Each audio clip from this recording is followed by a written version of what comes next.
গল্প শুরু করার আগে আপনাদের কাছে একটি বিশেষ অনুরোধ। আমাদের চ্যানেলের গল্পগুলি যদি সত্যি আপনাদের ভালো লাগে তাহলে আমাদের চ্যানেল রাতের স্বপ্নকে অবশ্যই একটি লাইক, শেয়ার, সাবস্ক্রাইব করে আমাদের পাশে থাকবেন। ধন্যবাদ।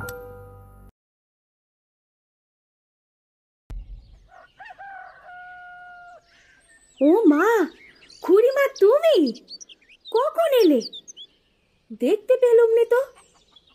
তোমার তো কাল বাদে পরশু আসার কথা ছিল। হ্যাঁ রে বউ, আসলে খোগার জন্য মনটা হাঁকপাক করতেছিল, তাই আজই চলে এলুম। তা আজ এসো, একদিকে ভালোই হয়েছে। বেলা গইরে গেছে, এখনো নাইতে যেতে পারিনি কো। খোগারে তুমি একটু দেখো, আমি এবার নিয়ে আসিকে। হ বউ, তুই যা, স্নানটা করে আয়। যা গরম পড়তিছে, বড় দিঘির জলে শরীরটা জুড়ায় আয়গে। চাওলারে নিয়ে চিন্তা করিস নে, আমি সামলি নেব কোনো। সুমতি কোলের ছেলেকে তার খুড়ি শাশুড়ির কাছে দিয়ে নিশ্চিন্তে স্নান করতে চলে যায়। খুড়ি শাশুড়ি মিনতি সুমতিদের সাথে এক ঘরেই থাকে। সুমতির বিয়ে হয়েছে হিজলপুর গাঁয়ের ছেলে বিশ্বনাথ ওরফে বিষের সাথে। চিটে বেড়ায় ঘেরা এক চালার একখানা মাত্র ঘর তাদের। সেই ঘরের মাঝ বরাবর বাঁশের মাচা থেকে একটা তেল চিটে কাপড় ঝুলিয়ে দুদিক আলাদা করা আছে। একদিকে মিনতির থাকার ব্যবস্থা হয়েছে, অন্যদিকে বিষে তার স্ত্রী সুমতি আর 6 মাসের ছেলে খোকাকে নিয়ে থাকে। সুমতিদের এমন দুর্দশা আগে ছিল না। হঠাৎ করে শ্বশুর শাশুড়ি দেহ রাখার পর বিষের এক জ্ঞাতি কাকা কোথা থেকে উড়ে এসে জুড়ে বসে তাদের সম্পত্তি, জমি জমা সমস্ত কিছু নিজের বলে চালিয়ে ওদের ভিটে ছাড়া করে। গায়ের সালিশি সভায় কাগজপত্র দেখিয়ে ভিটে দখল করে নেয়। সুমতি বুদ্ধিমতী, সে বলেছিল ওগুলো ভুয়ো কাগজ, কিন্তু গায়ের বেশিরভাগ মানুষই অজ্ঞ, নিরক্ষর। আর যে কজন অল্প স্বল্প লেখাপড়া জানে তাদের এসব জ্ঞান নেই, তাই তাদের বোকা বানানো অতি সহজ হয়। বিশ্বনাথ অনেক চেষ্টা করেও ভিটে রক্ষা করতে পারে না। সেই জ্ঞাতি খুড়ো সেখানে বসবাস শুরু করে। খোকার তখন মাত্র 2.5 মাস বয়স। ভিটে হারা হয়ে বিশ্বনাথ ছেলে কোলে স্ত্রী সুমতিকে নিয়ে পথে পথে ঘুরছিল। গায়ের প্রধান হরিপদ মোদক তাদের দুর্দশা দেখে তার ঘামার বাড়ির পিছনে একটা ঘরে থাকার বন্দোবস্ত করে দেয়। বিশ্বনাথের খুড়িমা মিনতি নিঃসন্তান বিধবা, সে তাদের সাথেই থাকে। মিনতি কয়েকদিনের জন্য তার বাপের বাড়ি গেছিল, আরো 2 দিন পর তার ফেরার কথা ছিল।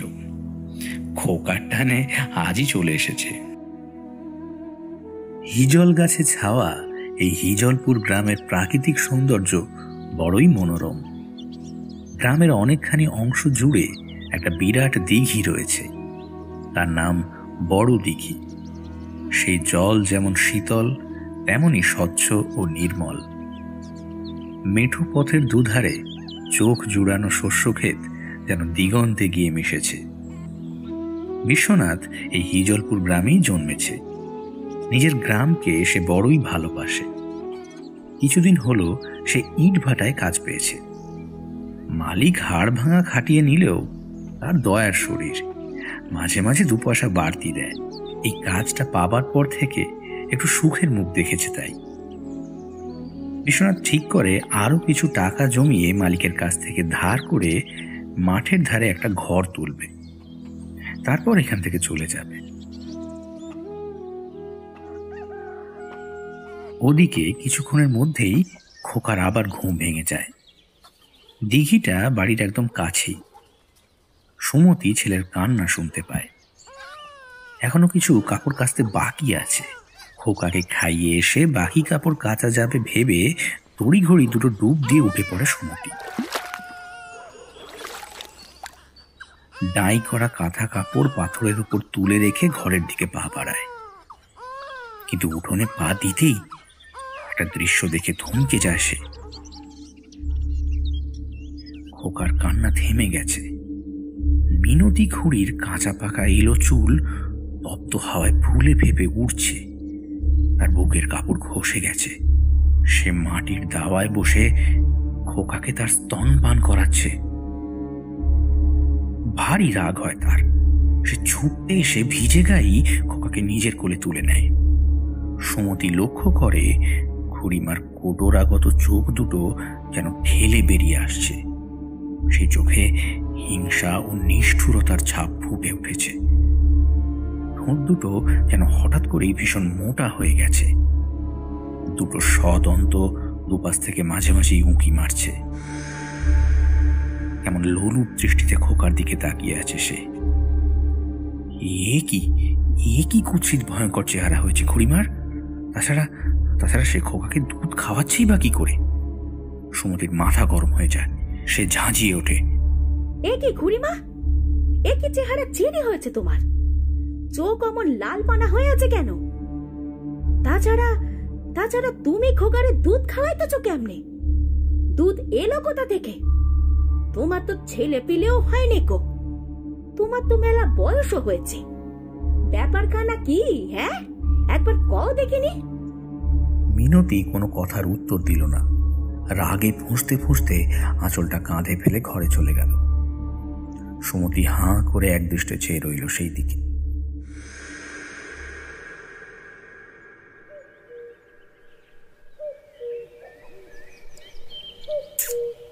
আহারে, একে বেদবা, তার উপরে বাজা।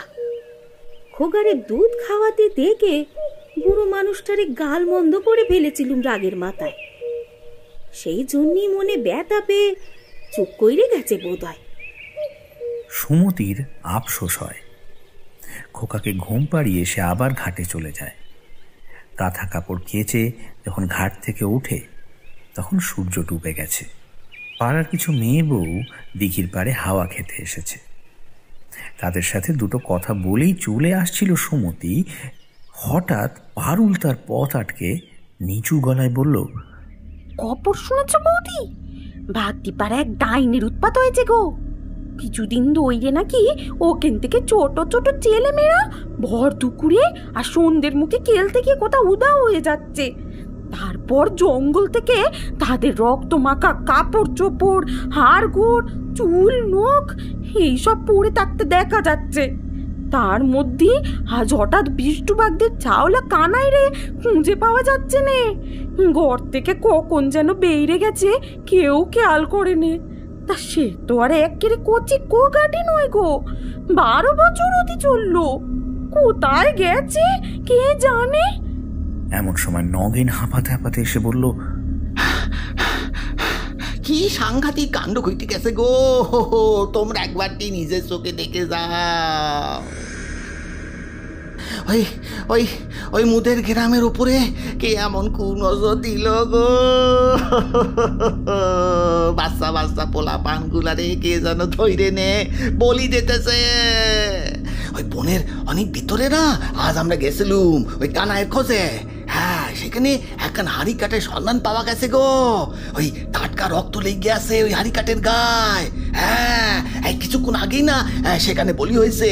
কানায় রক্ত মাখা জামা, জুতো, তেল, সিঁদুর, জবার মালা, নীলকণ্ঠ, ধূত্র ফুল সব সরায় চিটায় রয়েছে গো।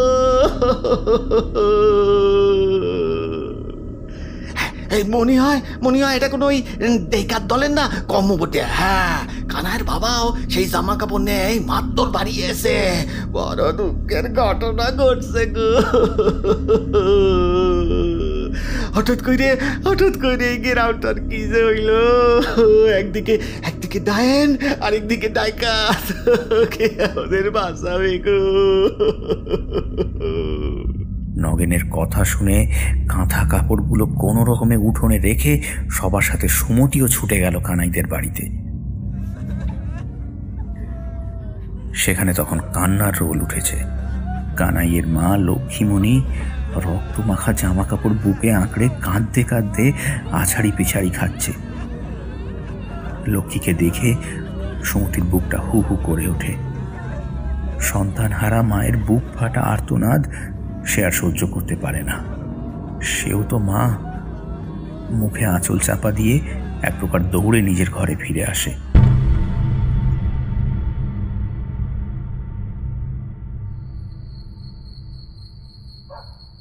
সন্ধে নেমেছে অনেক আগেই। তুলসীতলা খাঁ খাঁ করছে। আঁচলের খুঁটে চোখ মুছে লজ্জায় জিভ কাটে সুমতি। হায় হায়, সন্ধে হয়ে গেছে, তুলসী তলায় পিদিম ধরানো হয়নি যে। কিন্তু পরক্ষণেই একটা কথা ভেবে ভারী রাগ হয় তার। খুড়িমা কি করছে? সে সন্ধিটা দিয়ে যেতে পারে নাকো? কি আশ্চর্যের কথা! এই জন্যই রাগ হয়। রাগে গজগজ করতে করতে পরনের কাপড়টা ছেড়ে সুমতি কাঁচা কাপড় পরে নেয়।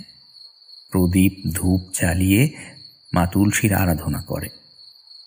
তারপর ভিজে কাঁথা উঠোনের দড়িতে মেলে দিয়ে দাওয়ায় ওঠার মুহূর্তেই খোকার কান্না শুনতে পায়। কিন্তু কান্নার সুরটা অন্যরকম লাগে সুমতির কাছে। তড়িঘড়ি ঘরে ঢুকে একটা দৃশ্য দেখে ক্ষণিকের জন্য সে স্তব্ধ হয়ে যায়। এ কি দেখছে সে? খুড়িমা একটা লাল টকটকে শাড়ি পরে এলো চুলে খোকাকে নিয়ে লোফালুপি খেলছে। শাড়ির আঁচল লুটিয়ে পড়েছে মেঝেতে। খোকাকে কোলে নিয়ে অদ্ভুত কায়দায় একবার সামনে ছুঁড়ে দিচ্ছে, আবার লুফে নিচ্ছে, আবার ছুঁড়ে দিচ্ছে। আর খোকা চিৎকার করে কাঁদছে। খোকা যত কাঁদছে মিনতি ততই হা হা করে হাসছে।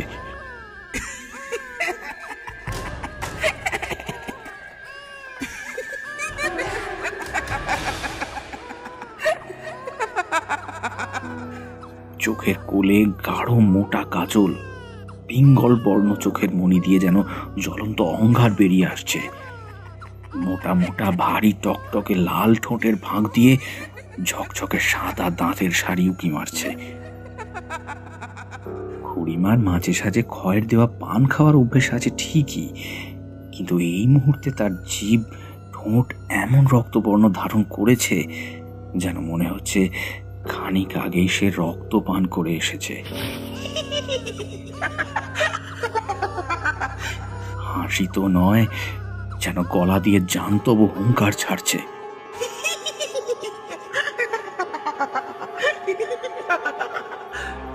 ঘটনার আকস্মিকতায় এতক্ষণ কিংকর্তব্য বিমূঢ় হয়ে দাঁড়িয়েছিল সুমতি।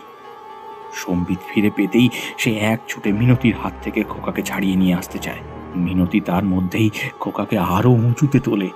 খ্যান খ্যানে গলায় অদ্ভুত ছড়া কাটতে কাটতে বিশ্রী হাসি হাসতে থাকে। খোকায় কাঁদে, চোখে চলে, ডাইনি বুড়ির কোলে রক্ত খাকি হাসছে দেখে খোকার ঠোঁট বলে।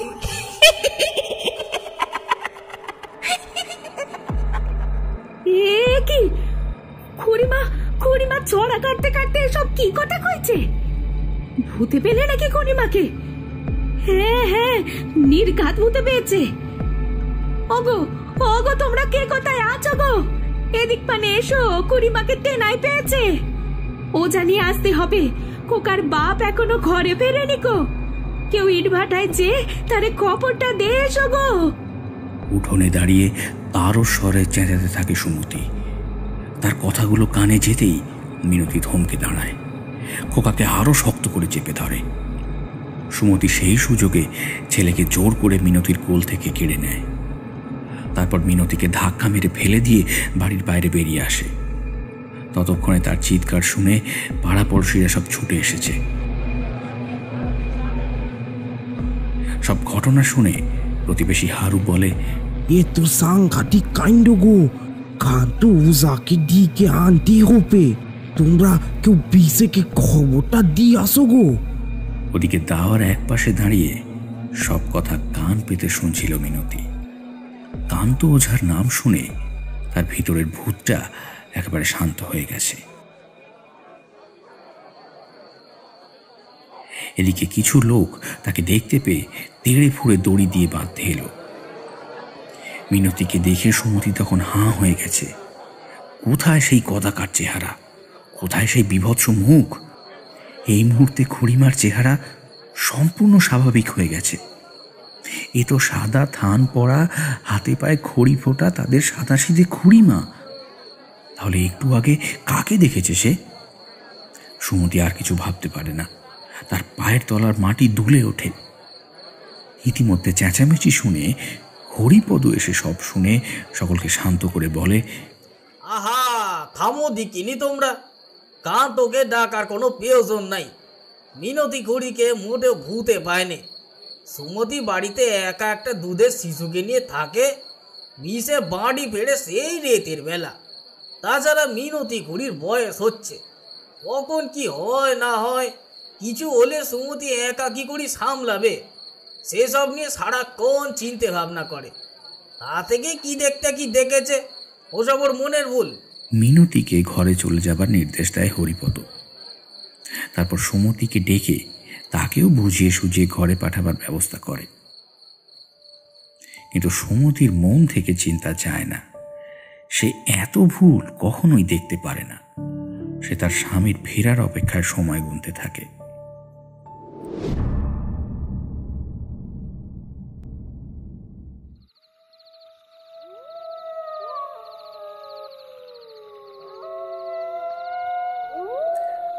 ওদিকে ইটভাটা থেকে বেরোতে আজ অনেকটাই দেরি হয়ে গেছে বিশ্বনাথের।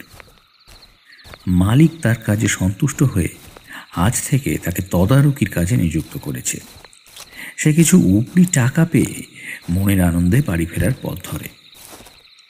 কিন্তু কিছুটা পথ হাঁটার পরই একটা পাকুড় গাছের কাছে আসতেই তার মনে হয় মিষ্টি সুরেলা কণ্ঠে কেউ যেন তাকে ডাকছে। কিন্তু এদিক ওদিক তাকিয়েও কাউকে দেখতে পেল না বিশু। সামনেই বাঁশ ঝাড়, শোঁ শোঁ করে হাওয়া বইছে। বাঁশ পাতার সরসরানি শব্দ অনেক সময় কানের কাছে নানা রকম সুর তোলে। তখন মনে হয় কেউ যেন ফিস ফিস করে কিছু বলছে। বিষেরও প্রথমে সেটাই মনে হলো। এদিকে এই পাকুড় গাছের পাশ দিয়ে কয়েক পা গেলেই তার বাপ ঠাকুর তার ভিটে। হয়তো গাছের ফাঁক দিয়েই বাড়িটা দেখা যাচ্ছে। কোনো এক জ্ঞাতি খুঁড়ো তার ভিটে জবরদখল করে বসে আছে। ঘরে ঘরে লম্ফ জ্বলছে। সেদিকে তাকাতেই বিশুর চোখে জল চলে আসে। ধুতির খুঁটে চোখ মুছে সে বাড়ির দিকে পা বাড়ায়। এমন সময় আবার সেই মেয়েলি কণ্ঠ ভেসে আসে। এবার তার গলার আওয়াজ স্পষ্ট শোনা যায়। এই যে শুনছেন, একটু এদিকে আসবেন? আমি না পথ হারিয়ে ফেলেছি। আমার বাড়ি বিনিগাঁও। আমার নাম সরলা। আপনাদের ভাই আমার মামার বাড়ি, সেখানেই গেছিলেন, কিন্তু ফেরার পথটা হঠাৎ হারিয়ে ফেলেছি। যদি দয়া করে একটু এগিয়ে দেন। বিশু এতক্ষণ অবাক হয়ে মেয়েটাকে দেখছিল। মেয়েটার কথাবার্তায় তাদের মতো অতটা গেঁয়ো টান নেই। বিনিগাঁয়ের বাসিন্দারা সবাই অল্প বিস্তর পড়াশোনা জানে, তাদের হাবভাব অন্যরকম। কিন্তু এই মেয়েটার ছিপছিপে গরম, অপূর্ব মুখশ্রী, টকটকে ফর্সা রং, টানা টানা দুটো চোখ যে কোনো পুরুষকেই আকৃষ্ট করতে বাধ্য। কিন্তু বিশ্বের সেদিকে মন নেই। সে অন্য কথা ভাবছে। মেয়েটার মামার বাড়ি নাকি এই গ্রামে। কিন্তু কিন্তু তাদের এই হিজলপুর গাঁয়ের কোনো মেয়ের সাথে বিনিগাঁয়ের ছেলের বিয়ে হয়েছে বলে তো তার জানা ছিল না। ওদিকে বিশু চুপ করে আছে দেখে মেয়েটা আরও ঘনিষ্ঠ হয়ে বলল, আগে বলছিলাম কি, পথটা একটু দেখিয়ে দেবেন? বিশ্বে আত্মমগ্ন হয়ে পড়েছিল। মেয়েটার প্রশ্ন শুনে বলল, হ্যাঁ হ্যাঁ হ্যাঁ, নিশ্চয় নিশ্চয়, পথ দেখাবো বটে। তা আপনি এত রেতের বেলায় একা মেয়ে মানুষ বেরিয়েছেন। আজ রেতে মামার বাড়ি কাটোয়, কাল সকাল সকাল উঠে চলে যেতে পারতেন। গ্রামের পথে ঘাটে কত রকম বিপদ থাকে, তা কি আপনি জানেন নে? মেয়েটার এক ঢাল রেশমের মতো কোঁচকানো চুল হাওয়ায় ফুলে ফেঁপে উঠছিল। কথা বলতে বলতে অন্যমনস্ক হয়ে পড়েছিল বিষে। মেয়েটা যে কখন তার পিছনে এসে দাঁড়িয়েছে তা খেয়াল করেনি সে। হঠাৎ ঘাড়ের কাছে কিসের একটা ঝাপটা লাগতেই ঘাড় ঘুরিয়ে তাকালো বিষে, আর সঙ্গে সঙ্গে তার বুকের রক্ত হিম হয়ে গেল। কোথায় সেই সুন্দরী মেয়ে? তার কালো কুচকুচে চুল স্বর্ণের নুড়ির মতন সাদা ধপধপে হয়ে গেছে, সেগুলোই ঝাঁটার মতন তার ঘাড়ের উপর ঝাপটা মারছে। সেই টকটকে ফর্সা রং উধাও হয়ে আলকাতটার মতন কালো হয়ে গেছে। সাদা ধান পড়া থলথলে মাংসলো চেহারা, টানা টানা চোখ দুটো উবে গিয়ে সেই জায়গায় দুটো রক্তবর্ণ গোল গোল চোখের সৃষ্টি হয়েছে, যা বিষের দিকে রক্ত লোলুপ দৃষ্টিতে চেয়ে আছে। সাপের মতন লকলকে জিভটা বেরিয়ে এসে ঠোঁট দুটো চেটে নিচ্ছে বারবার। তার আকর্ণ বিস্তৃত ভারী আয়তাকার ঠোঁটের দুপাশ থেকে দুটো সদন্ত বেরিয়ে এসেছে। যেমন কদর্য চেহারা, তেমনই তার কুৎসিত হাসি।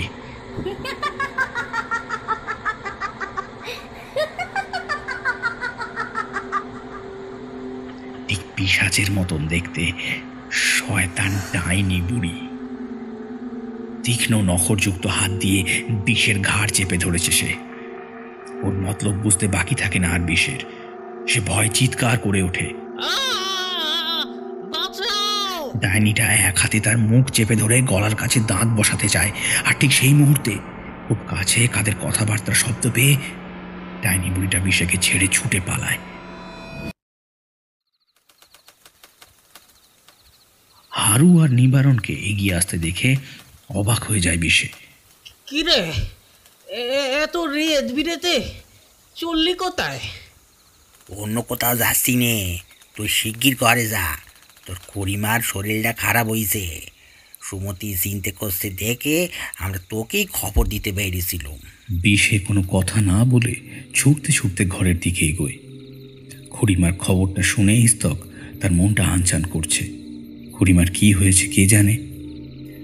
7-5 ভাবতে ভাবতে বাড়ির উঠোনে পা দিল বিষে।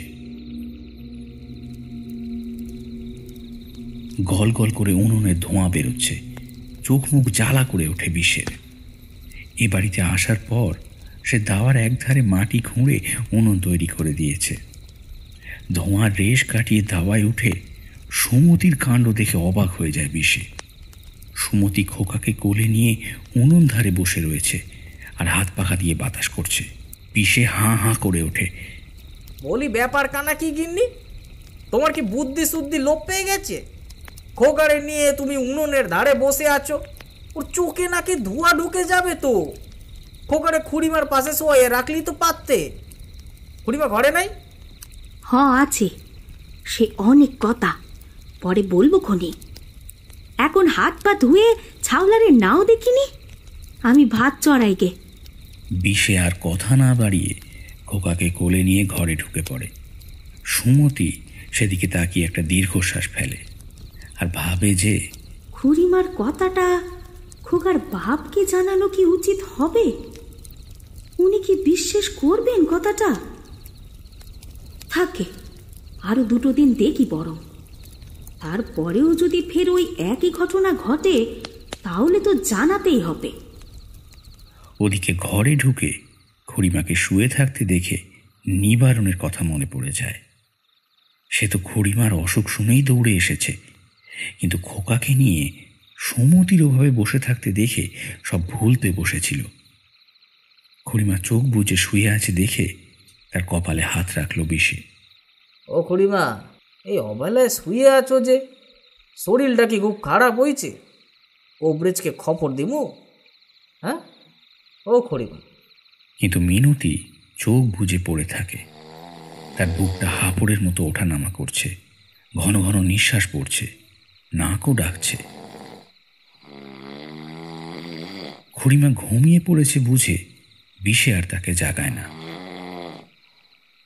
খোকাকে কোলে নিয়ে আকাশ পাতাল ভাবতে থাকে। ইটভাটার মালিকের জামাই নাকি সদর কোর্টের উকিল। তার মালিক বলেছে জামাইকে দিয়ে কোর্টে কেস তোলার ব্যবস্থা করে দেবেন। নিজের ভিটে ছেড়ে দিতে বাধ্য হলেও আসল সত্যিটা যে কি সেটা খুঁজে বের করতেই হবে তাকে। সত্যি কি ওই ভিটে তাদের হকের নয়? এটা কখনো হতে পারে না। নিশ্চয়ই এর ভেতরে কোনো চাল আছে। জ্ঞাতি খুড়োর দেখানো কাগজপত্র সঠিক নাকি ভুয়ো তার প্রমাণ তাকে কোর্টে দিতেই হবে। বাঁশের মাচায় কাপড় বেঁধে খোকার জন্য দোলনা তৈরি করে দিয়েছে সুমতি। খোকাকে সেখানে শুইয়ে দিয়ে বিষে গামছায় মুখ মুছে উঠে পড়ে। সুমতির সাথে কোর্টের ব্যাপারটা নিয়ে কথা বলতে হবে তাকে। কিন্তু সুমতির পাশে বসে প্রসঙ্গটা তুলতে যেতেই সে ঠোঁটে আঙুল দিয়ে বিষেকে চুপ করে থাকতে ইশারা করে। ঘরের ভিতর থেকে এক টানা নাসিকা গর্জন ভেসে আসছে, কিন্তু নাক ডাকার শব্দটা মোটেও অন্যান্য দিনের মতো স্বাভাবিক নয়। সুমতি সেটা ভালো মতন টের পেয়েছে। সে বিষেকে বলে, এসব মামলা মুকদ্দমার কথা এখানে না বলাই ভালো, গোপনে শুনবো ক্ষণে। তার আগে খুড়িমার একটা ব্যবস্থা করতেই হবে। খুড়িমা কেমন যেন বদলে গেছে। বাপের ঘর থেকে ঘুরে এসে স্তক নানা রকম অদ্ভুত ব্যবহার শুরু করেছে। সেসব দেখলে বড় ভয় লাগে। মনে হয় খুড়িমার উপর কোনো প্রেতাত্মার ভর হয়েছে, তেনাই পেয়েছে। তারপর চাপা স্বরে সন্ধ্যের ঘটনাটা বিষেকে খুলে বলে। শুনে বিষের চোখ কপালে উঠে যায়। বলো কি গিন্নি, খুড়িমাকে সত্যি তেনায় পেয়ে থাকলে তো খুগারও ক্ষতি হয়ে যেতে পারে। সেই জন্যই তো কথা কান আজই তোমারে কয়ে দিলুম। ভেবেছিলুম আরো কদিন দেখে তারপর কইব, কিন্তু এখন যাখানে শুনছি আর চোখে দেখছি তাতে তো আর কোনো সন্দেহ নেই গো। কাল তো রোববার, কামকাজ বন্ধ। কাল সকাল সকাল যে একবার কান্ত ওঝাকে খবর দিয়ে এসোকে। উনি এসে একবার দেখে যা করার করে যাক।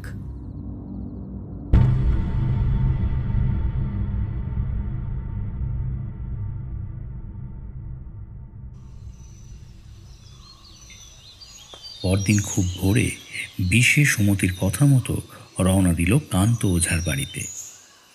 বাগদিপাড়ার ভিতর দিয়ে হেঁটে গেলে খুব তাড়াতাড়ি সেখানে পৌঁছানো যায়। হনহন করে সেদিকেই হেঁটে যাচ্ছিল বিষে। বাগদিপাড়ায় ঢুকে প্রথমেই নৃত্যকালীদের বাড়ি। নৃত্যকালী তার সাথে শৈশবে একই পাঠশালায় পড়েছে। তার কাছাকাছি পৌঁছতেই বাড়ির ভেতর থেকে হাহাকার ভেসে আসে। কেন রে তুই কিছু না বলে কই ঘর থেকে বেরিয়ে গেলি মা?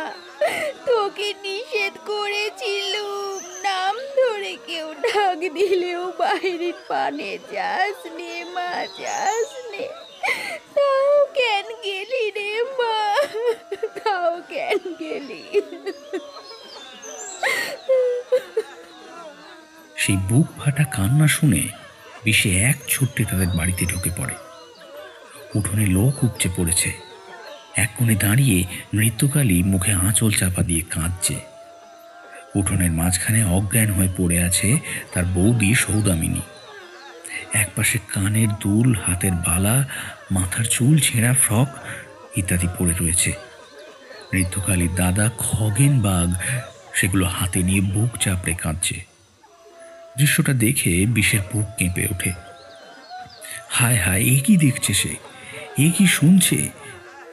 ভিড়ের ভিতর থেকে হরেন ভাগদি তার দিকে সরে এসে কাঁপা কাঁপা স্বরে জানায়, তোর ভাই যে চম্পাকে গতকাল সন্ধ্যে থেকেই খুঁজে পাওয়া যাচ্ছিল নে। সারা রাত ধরে উনিয়ে খোঁজার পর আজ বনবিবির থান থেকে তার রক্ত মাখা সেরা জামা, মাথার চুল, কানের দুল এসব পাওয়া যায়। হাড় গোড় কিচ্ছুটি অবশিষ্ট রাখেনি ওই শয়তানি টাইনি। কখন যে মায়াডারে ডেকে নিয়ে গেছে কেউ কিচ্ছুটি টের পায়নি। খবরটা পাওয়ার সাথে সাথে নেত্তর বৌদি সেই যে জ্ঞান হারিয়েছে এখনো অব্দি জাগেনি। সব শুনে বিষের অন্তরাত্মা কেঁপে ওঠে। কানাইয়ের খবরটাও তার জানা ছিল না। সুমতি তাকে গতকাল রাতে জানিয়েছে। আশেপাশের পাড়া থেকে যে ছোট ছোট বাচ্চা, সদ্যজাত শিশু উধাও হয়ে যাচ্ছে, এসব খবর তো তার জানা ছিল না। কাজের চাপে বেশ কয়েকদিন অনেক রাত করে ঘরে ফিরেছে, আবার ভোরে উঠেই বেরিয়ে যেতে হয়েছে। ফলে গ্রামে কি ঘটছে না ঘটছে কিছুই তার জানা ছিল না। হঠাৎ একটা কথা মনে পড়ে গেল বিশের। কাল রাতে যে সে নিজেও একটা ডাইনির খপ্পরে পড়েছিল, সে কথা তো কাউকে বলা হয়নি এখনো। তাহলে কি ওই ডাইনিটাই চম্পাকে মেরে তাকে খেয়ে ফেলেছে? তার লাল টুকটুকে জিভ আর ঠোঁট দেখে মনে হচ্ছিল খানিক আগেই কারো রক্তপান করে এসেছে। কান্ত ওঝাকে আর ডাকা হলো না বিশের। ঋতুখালীর পরিবারের পাশে থাকাটা এই মুহূর্তে তার কাছে আরো বেশি জরুরি বলে মনে হলো। তাছাড়া গায়ে যা ঘটছে তাতে একজন সিদ্ধ তান্ত্রিককে ডেকে নিয়ে আসতে হবে, আর তাকে দিয়েই ডাইনি ডাকাত যে যেখানে আছে সবাইকে খতম করাতে হবে। তার খুড়িমার ওপর থেকেও প্রেতাত্মার নজর চলে যাবে। তাই কান্ত ওঝাকে ডেকে আনার কোনো দরকার নেই এখন। সুমতিকে গিয়ে সবকিছু খুলে বললে সে ঠিকই বুঝতে পারবে। এই সিদ্ধান্ত নিয়ে আরো কিছুক্ষণ ঋতুদের পাশে থেকে বিশে তার নিজের বাড়ি ফিরে এলো।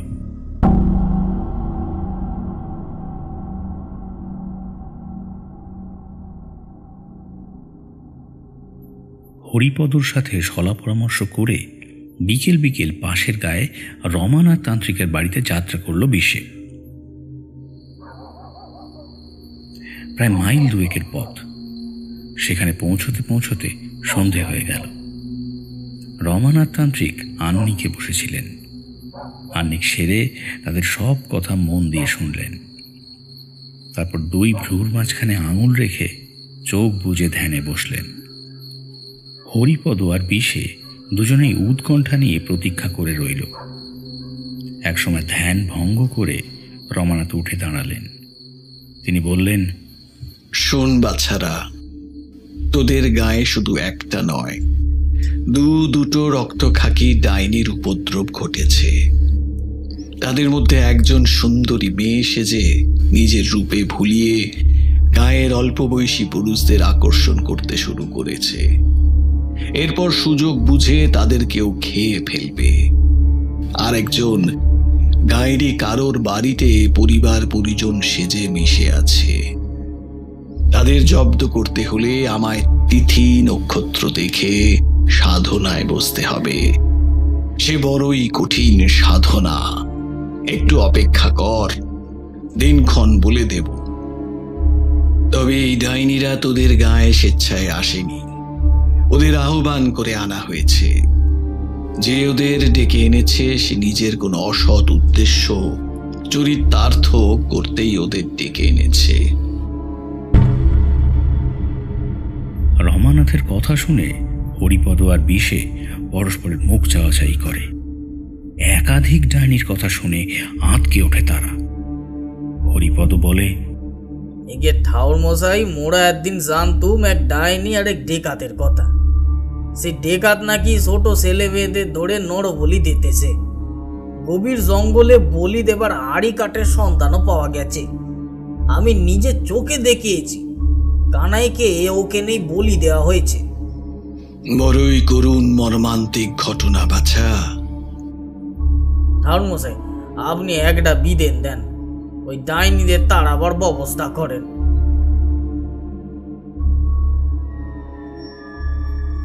ওদিকে বিশের মনে তখন অনেকগুলো প্রশ্ন ঘোরাফেরা করছে। দুটো ডাইনি আছে তাদের গায়ে। একজনকে তো সে চাক্ষুষ দেখেছে, কিন্তু আরেকজন, সে কার বাড়িতে লুকিয়ে আছে? এ তো সাংঘাতিক ব্যাপার। সে নিশ্চয়ই কাউকে হত্যা করে তার রূপ ধরে রয়েছে। কথাটা মনে হতেই বিশের শির দ্বারা দিয়ে একটা হিমেল স্রোত বয়ে যায়। মাথার চুল খাড়া হয়ে ওঠে। তারপরেই আরো একটা কথা ভেবে বিশের বুকের রক্ত হিম হয়ে যায়। তার নিজের বাড়িতেও যে দুধের শিশু রয়েছে, তার 6 মাসের খোকা, তার যদি কোনো ক্ষতি হয়ে যায়। বুকটা ছ্যাঁত করে ওঠে বিশের। বুকের মধ্যে কেউ যেন হাতুড়ি পিটছে। ধক ধক শব্দ কানে আসে তার। রমানাথ বিশের মনের অস্থিরতা টের পেয়ে বললেন, চিন্তা করিস না বাছা, মায়ের ওপর ভরসা রাখ। জয় মা, জয় মা দুর্গতি না আসেনি, তিনি রক্ষা করবেন তোদের। তারপর তুলো লাট কাগজপত্র আর পঞ্জিকা মিলিয়ে দেখে বললেন, আগামী শনিবার সন্ধ্যের পর আমি সাধনায় বসব। তার আগে কিছু উপাচার সংগ্রহ করে আনতে হবে তোদের। বিকেলের মধ্যে সব ব্যবস্থা করে ফেলতে হবে। তবে এ কথা এখন গ্রামবাসীদের কাউকে জানাবি না। ওদের মধ্যেই তারা মিশে আছে। তাদের কানে গেলে সব আয়োজন ব্যর্থ হয়ে যাবে। সঠিক সময় সবাই সব কিছু জানতে পারবে। যা, রাত অনেক হলো, এবার তোরা গায়ে ফিরে যা। বিষে আর হরিপদ উঠে দাঁড়ায়। রমানাথ তার যজ্ঞের বেদি থেকে এক মুঠো ছাই তুলে কাগজে মুড়ে বিষের হাতে দিয়ে বললেন, এই মন্ত্রপুত ভস্য তোর খোকার ঘরে রেখে দে। এমন জায়গায় রাখবি তা যেন কারোর চোখে না পড়ে, বুঝেছিস? বিষে সবিস্ময় তাকিয়ে থাকে রমানাথের দিকে। খোকার কথা উনি জেনে গেছেন? সে তো গোটা গাঁয়ের কথা জানাতে এসেছিল হরিপদর কাছে। হরিপদ রমানাথের বিশেষ পরিচিত। বিষে তো এই প্রথম তার বাড়িতে এসেছে, এখনো সে নিজের সম্বন্ধে কিছুই বলেনি, অথচ উনি ওনার বিশেষ ক্ষমতার দ্বারা সব কিছু দেখে নিয়েছেন। সত্যিই সিদ্ধ পুরুষ উনি, প্রণম্য উনি। বিষের চোখে জল এসে যায়। আরো একবার রমানাথের পায়ে হাত দিয়ে প্রণাম করে হরিপদর সাথে বেরিয়ে পড়ে।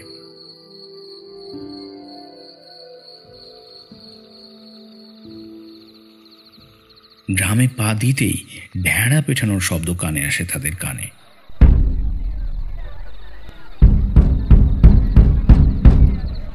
কারা যেন সবাইকে সতর্ক করে বলছে, সাবধান সাবধান, ডাইন হতি সাবধান। গ্রামে এক ভয়ঙ্কর ডাইনি আর ডেকাতের উপদ্রব ঘটেছে। এরা বড় দুপুরে শিশুদের উঠোন থেকে তুলে নিয়ে যেতেছে। সন্ধ্যের মুখে ছোট ছেলেদের খেলার মাঠ থেকে ভুইলে বাইলে ধরে নিয়ে যেতেছে। ছেলে মেয়েদের কালা জাদু কইরে তাদের ঘর থেকেও ডেকে নিয়ে যেতেছে। ওদের ছেলে পিলেকে তেল মাখিয়ে রোদে একা ফেলে রেখো নি। আর দুপুর বা সন্ধ্যের মুখে ছেলে মেয়েদের বাড়ি থেকে বেরোতেও দেওনি। তাদের ওপর নজর রেখো সকলে। সাবধান সাবধান, ডাইন হতি সাবধান। হারুও ছিল সেই দলে। সে বলল, মনে হয় এই গ্রামের ওপর অভিশাপ লেগেছে। বনু বিবির ধানে একবার পুজো দিয়ে আসবনি আমরা সকলে মিলিয়ে। কি কও তোমরা? তার আগে সবাই সাবধানি থেকো নিয়ে। মুদের এখন অনেক টকি থাকতে হবে। সেই ডেকাত বা ডাইনের দেখা পেলেই সকলে একসাথে পিডিয়ে খতম করে দিবনি তারই একেবারে। সকলেই সায় দেয় হারুর কথায়। বিষে আর হরিপদও তাকে সমর্থন করে। তবে তারা যে রমানাথ তান্ত্রিককে খবর দিয়ে এসেছে সেই কথা কাউকে জানায় না।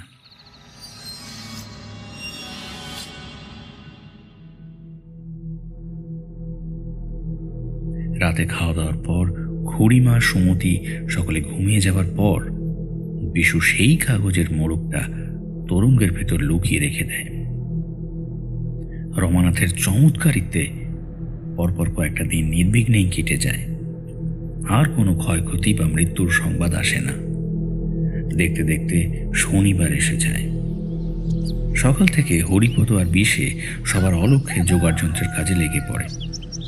এক ফাঁকে বিষে এসে গোপনে সুমতিকে সব কথা জানায়, খোকাকে চোখে চোখে রাখার কথা বলে। এমন সময় ঘর থেকে ঘন ঘন হাঁপ ধরার শব্দ কানে আসে তাদের। তারা ঘরে ঢুকে দেখে মিনতি বসে বসে কোঁকাচ্ছে। তার হাঁপের টান বেড়ে গেছে। সুমতি বলে, চিন্তা করুন কো, আমি খোকাকে দেখে শুনে রাখবো কনে। কিন্তু কিন্তু খুড়িমা যে হাঁপানির টানটা বেড়ে গেছে, একটু ওষুধের ব্যবস্থা করে দিয়ে তারপর যাওকে। বিষে সুমতির কথা মতন ওষুধ এনে তার খুড়িমাকে খাইয়ে দিয়ে বেরিয়ে যায়। ওষুধটা বেশ কার্যকর। মিনতি কিছুক্ষণের মধ্যেই ঘুমিয়ে পড়ে। সুমতিও নিশ্চিন্ত হয়। সে খোকাকে একেবারেই চোখের আড়াল করে না। সমস্ত কাজকর্ম তাকে কোলে কাঁখে নিয়েই সারতে থাকে। কিন্তু দুপুরের দিকে খোকাকে ঘুম পাড়াতে গিয়ে সুমতি নিজেও তন্দ্রাচ্ছন্ন হয়ে পড়ে। হঠাৎ করে এমন ঘুম এসে যায় যে চোখের পাতা আর কিছুতেই খুলে রাখতে পারে না। ঘুমন্ত খোকাকে বিছানায় শুইয়ে দিয়ে নিজেও ঘুমিয়ে পড়ে, আর সেটাই তার কাল হয়ে দাঁড়ায়। যখন তার ঘুম ভাঙে, বিছানা খালি দেখে প্রথমে তার মনে হয় খোকা বুঝি ঘুম থেকে উঠে হামাগুড়ি দিয়ে দাওয়ায় চলে গেছে। সদ্য হামা দিতে শিখেছে সে, কিন্তু দাওয়ায় গিয়েও খোকাকে খুঁজে পায় না সুমতি। তার চোখ চলে যায় চিটে বেড়ার দিকে। বাঁশের কঞ্চি দিয়ে তৈরি দরজার আগলটা খোলা। মাটিতে খোকার কাজল লতা আর গায়ের কাঁথাখানা পড়ে আছে। দৃশ্যটা দেখে প্রথমে কিছুক্ষণের জন্য বোবা হয়ে যায় সুমতি, তারপর জ্ঞান হারিয়ে মাটিতে লুটিয়ে পড়ে।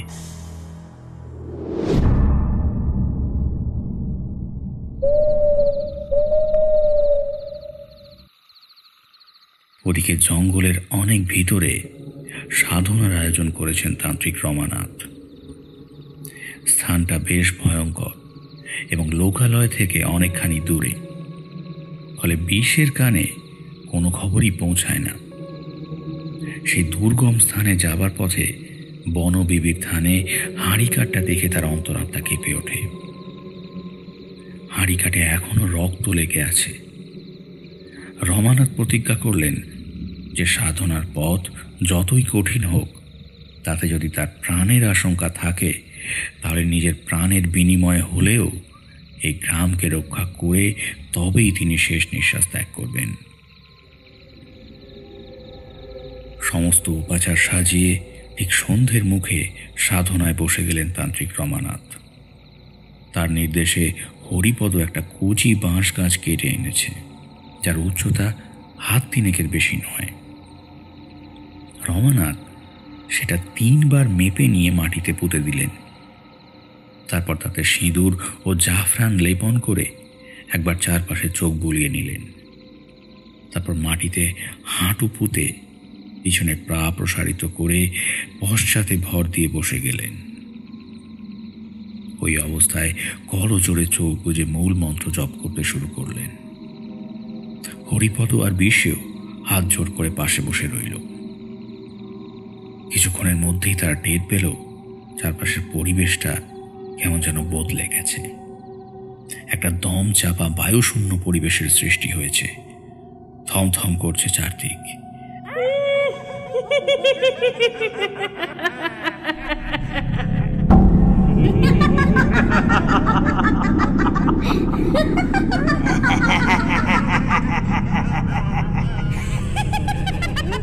চারপাশ থেকে ভয়ঙ্কর সব তর্জন গর্জন ভেসে আসছে, যা হিংস্র পশুর হুঙ্কারের চেয়েও আরো সাংঘাতিক।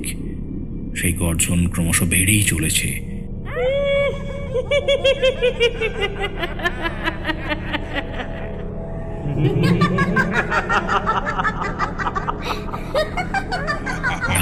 ডাকিনী, পিশাচিনীর দল ভয়ঙ্কর মূর্তি ধারণ করে রমানাথের সাধনায় বাধা সৃষ্টি করছে। তাদের পৈশাচিক হাসিতে আশেপাশের বাতাস ভারী হয়ে উঠেছে। হরিপদ আর বিশু এক কোণে দাঁড়িয়ে ঠকঠক করে কাঁপছে।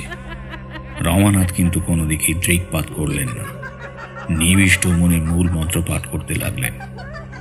কিন্তু মন্ত্র জপ শেষ হবার আগেই যখন সেই গর্জন অধিক মাত্রায় বেড়ে গেল, তখন তিনি তাদের শান্ত করে আয়ত্তে আনতে এক বিশেষ মন্ত্রোচ্চারণ শুরু করলেন। ওম দুর্গে দুর্গে রক্ষিণী স্বাহা, ওম দুর্গে দুর্গে রক্ষিণী স্বাহা, ওম দুর্গে দুর্গে রক্ষিণী স্বাহা।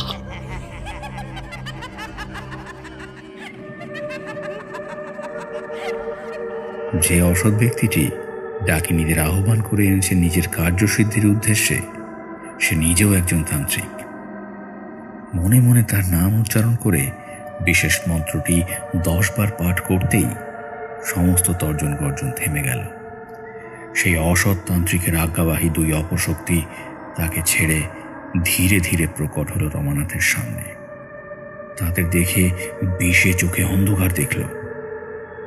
হরিপদ হতভম্ব হয়ে তাকিয়ে থাকলো ওদের দিকে। ওদিকে বিষে নিজেকে একটু সামলে নিয়ে ছুটে গেল সেই রক্তখাকি ডাইনিদের দিকে।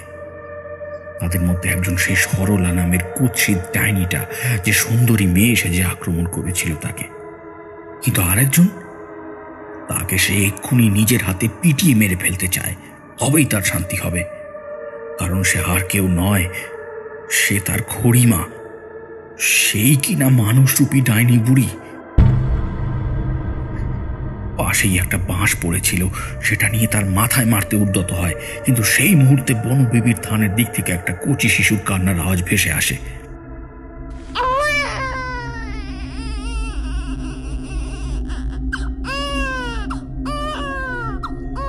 সে বাঁশ ফেলে ছুটে যায় সেদিকে। এই যে তার খোকার গলা। ধানের পাশে গাছগাছালি আর ঝোপঝাড়ের আড়ালে একটা পর্ণকুটির দেখতে পায় ভেসে। খোকার কান্না সেইখান থেকেই আসছে।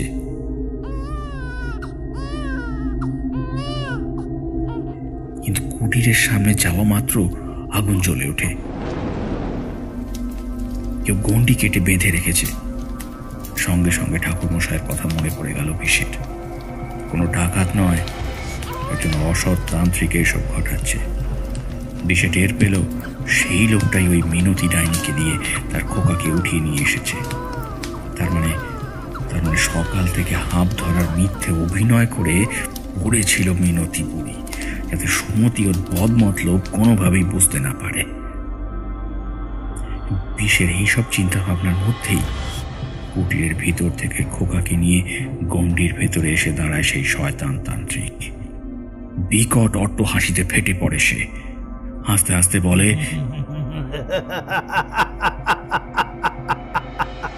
কিরে বিশু, কি ভেবেছিলি উকিল দিয়ে ভয় দেখিয়ে আমাকে ভিটে থেকে উৎখাত করবি?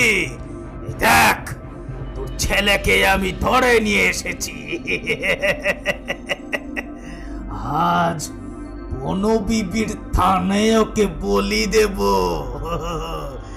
মিনতিকে তোর খড়িমা সাজিয়ে আমি তো পাঠিয়েছিলাম রে। আমার তন্ত্র ক্ষমতা বৃদ্ধির জন্য একটা সর্বলক্ষণযুক্ত শিশু পুত্রের প্রয়োজন ছিল, তাই ওকে তুলে এনে এই কুটিরে রেখেছি। ওর 5 বছর হওয়া অবধি অপেক্ষা করে ওকে বলি দিলেই আমি সেই সাধনায় সিদ্ধি লাভ করতাম।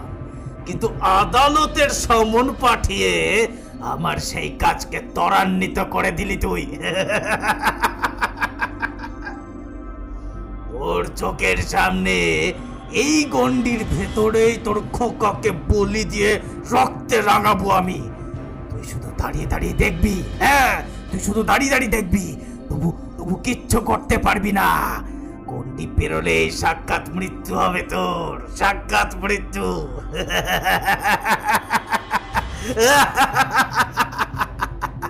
বিষে চমকে ওঠে সেই তান্ত্রিককে দেখে। এ হলো সেই গোসাই নামের নকল জ্ঞাতি ঘুড়ো যে তাকে ভিটে ছাড়া করেছে। বিষে ভয় পেল না সেই হুমকিতে, গণ্ডির দিকে এগিয়ে গেল। কিন্তু গণ্ডিতে পা রাখার আগেই চেনা গলা পেয়ে থমকে গেল সে। রমানাথ এসে উপস্থিত হয়েছে। বিষে রমানাথের পায়ে কাঁদতে কাঁদতে লুটিয়ে পড়ে।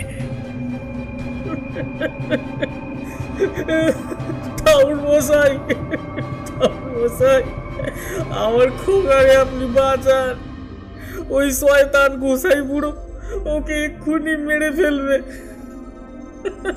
ঠাকুর মশাই, আপনার 2টা পায়ে পড়ি, বাঁচান আমার খোকারে, আপনি বাঁচান। ওঠ বাছা ওঠ, কাঁদিস না। ওই ভণ্ড প্রতারক শুধু ডাকিনী বিদ্যা শিখে মানুষের অনিষ্ট করতেই জানে। ওর যে সব ক্ষমতা লুপ্ত হয়েছে, মূর্খতা এখনো জানে না। ও তোর খোকার কোনো ক্ষতি করতে পারবে না। আমি তো রয়েছি, সময়ের প্রতীক্ষা কর, এই আগুনও নিভে যাবে। জয় মা, জয় মা।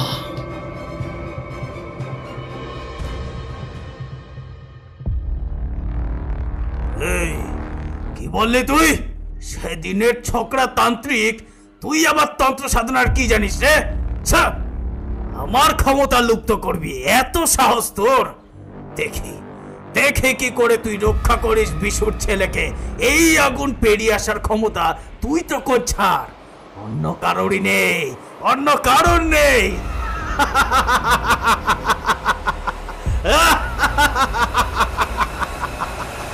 বিশেকে শান্ত করে রমানাথ বললেন, ওরে মূর্খ গোসাই, তোকে ধূলিসাৎ করে দিতে বিন্দুমাত্র সময় লাগবে না আমার। এবার তোর সময় হয়ে এসেছে, বুঝবি এবার।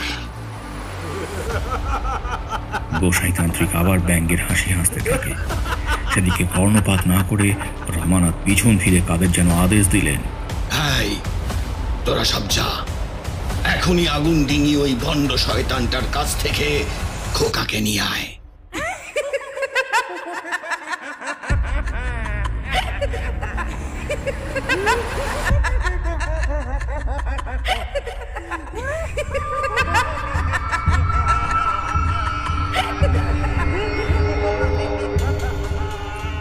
হরিপদ আর বিষে অবাক হয়ে দেখল অন্ধকার ফুঁড়ে বেরিয়ে আসছে গোসাই তান্ত্রিকের আহ্বান করা সেই ডাকিনীরা।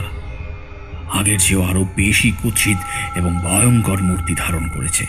মন্ত্রশক্তির প্রভাবে ইতিপূর্বেই তারা রমানাথের আজ্ঞাবাহী দাসীতে পরিণত হয়েছে। তাদের দেখে গোসাই এবার ভয় পেয়ে গেল, কিন্তু তবু দুষ্কর্ম করা থেকে বিরত হল না। খোকাকে তুলে শূন্যে আছাড় মারতে গেল। ঠিক সেই মুহূর্তেই মিনতি ডাইনি খোকাকে লুফে নিয়ে গোসাইয়ের দিকে লোলুপ দৃষ্টিতে তাকিয়ে হাসতে লাগলো। সরলা নামের ডাইনিটা ততক্ষণে গোসাইয়ের পিঠ থেকে খাবলা খাবলা মাংস তুলে মহানন্দে খেতে শুরু করেছে।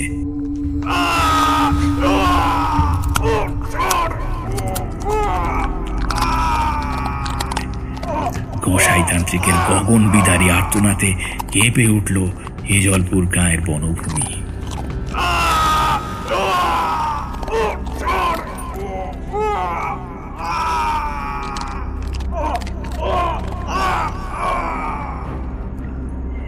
ইতিমধ্যে খোকার খোঁজে গ্রামবাসীরা লাঠি সোটা হাতে দলে দলে ছুটে এসেছে গভীর জঙ্গলে।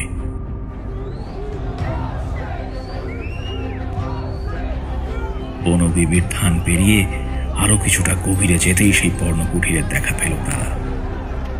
গোসাইয়ের চিৎকার শুনে সকলেই সেখানে থমকে গেল। খোকাকে বিষের হাতে তুলে দিয়ে মিনতি ডাইনি হুঙ্কার দিয়ে বলল, গোসাই, তোর কথা মতো বিষের বুড়িমাকে মেরে তার রূপ ধরে একদিন বিষের বাড়িতে থেকেছি। ওর খোকাকে তোর হাতে তুলে দেবার জন্য হিজলপুরের কত মায়ের কোল খালি করে দিয়ে কত শিশু ছেলে পিলেতে দৌড়ে এনেছি। নিজের খ্যামটা বাড়াতে তুই তাদের বলির রক্তে খাড়া ভিজিয়েছিস। আজ তোকে এই হাড়ি কাটে বলি দিয়ে তোরই রক্ত পান করবো।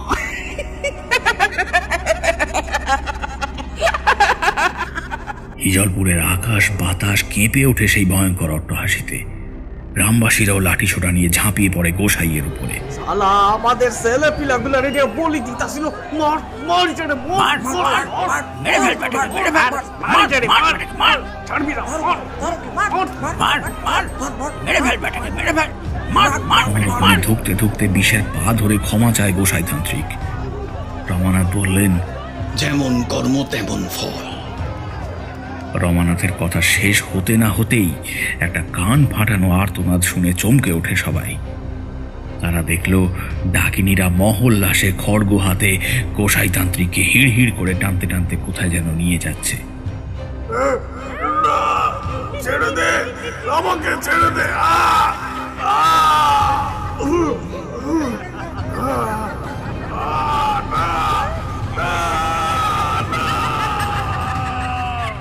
ধীরে ধীরে সেই আর্তনাদ চাপা পড়ে গেল ভয়ঙ্কর তর্জন গর্জনার বিকট হাসির আড়ালে।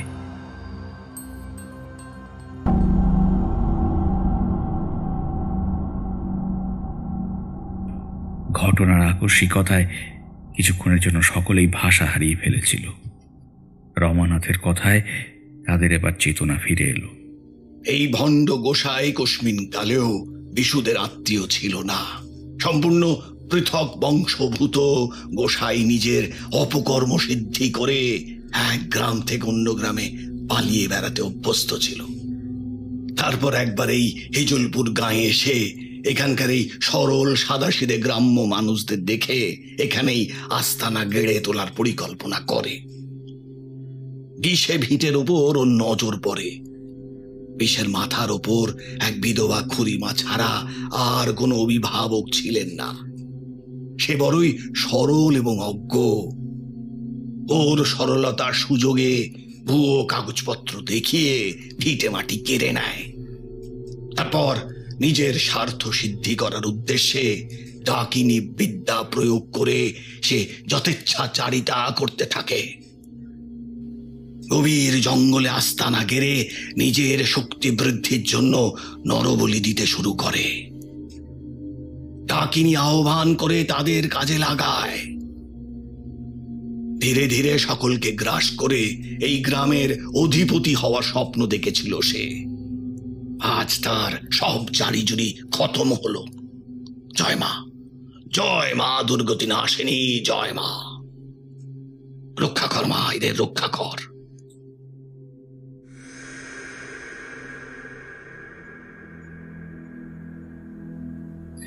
এরপর শান্তি যজ্ঞের আয়োজন করে মন্ত্রপুত ধোঁয়া ছড়িয়ে দিলেন হিজলপুর গাঁয়ের আকাশে বাতাসে। ডাকিনী দোষে দুষ্ট হিজলপুর গাঁ মুক্ত হলো আজ। সকলে রমানাথের নাম নিয়ে উল্লাসে জয়ধ্বনি করতে করতে ফিরে এলো গাঁয়ে। খোকা তার মাকে দেখে খিলখিল করে হেসে উঠল। সেই হতভাগ্য সন্তান হারা পিতামাতাদের বুকের ক্ষত যেন চুড়িয়ে গেল সেই নিষ্পাপ হাসি শুনে। খোকা তাদের সকলের নয়নের মণি। বিষে তার বাপ ঠাকুরদার ভিটে মাটি ফিরে পেল। তাদের দুঃখের দিন ঘুচে গেল। রমানাথ সকলের অনুরোধে সে রাতটা বিষেদের ভিটে কাটিয়ে পরদিন নিজ গৃহে ফিরে গেলেন।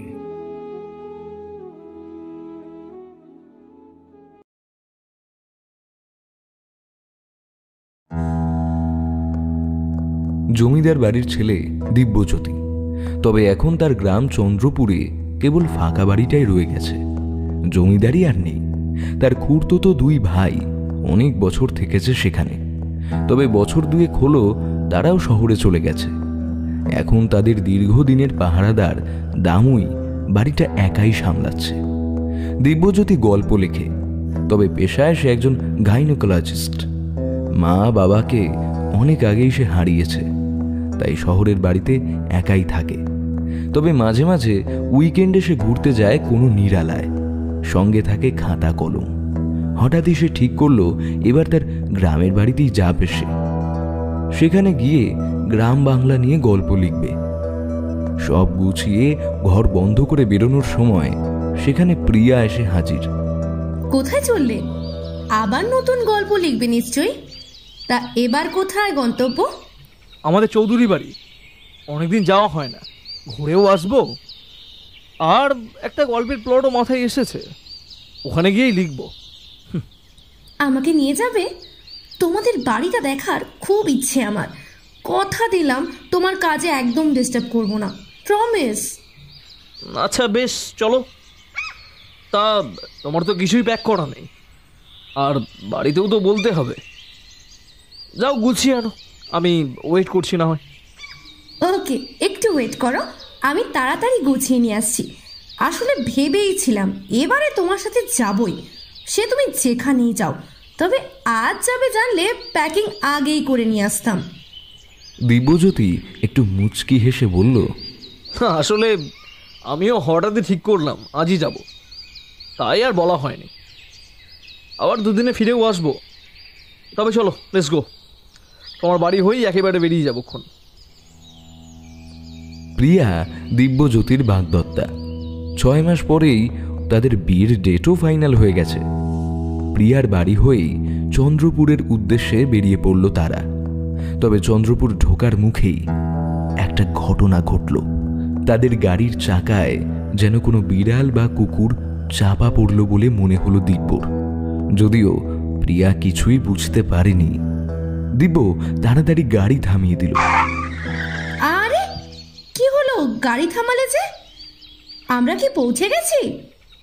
তবে বললে যে আরেকটু দূর। কি গো, কিছু বলো। কিছু চাপা পড়লো প্রিয়া, মানে আমার মনে হলো যেন কিছু একটা। কি বলছো? কই, আমি তো সামনেই তাকিয়ে আছি, কিছু তো দেখলাম না। দাঁড়াও তো, আমি দেখছি নেমে। অনেক ভয়ে ভয়ে দিব্য গাড়ি থেকে নেমে দেখল সামনের চাকায় সত্যিই একটা বিড়াল চাপা পড়েছে। ও মাই গড, ইস!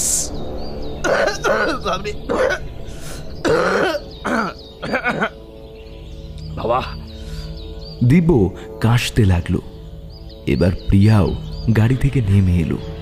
তবে যা দেখল তাতে খুব ভয় পেয়ে গেল। চোখটা বন্ধ করে নিল, মুখেও রুমাল চাপা দিল।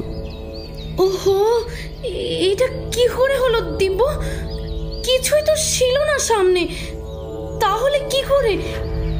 আবার কালো বিড়াল, এটা কিসের ইঙ্গিত?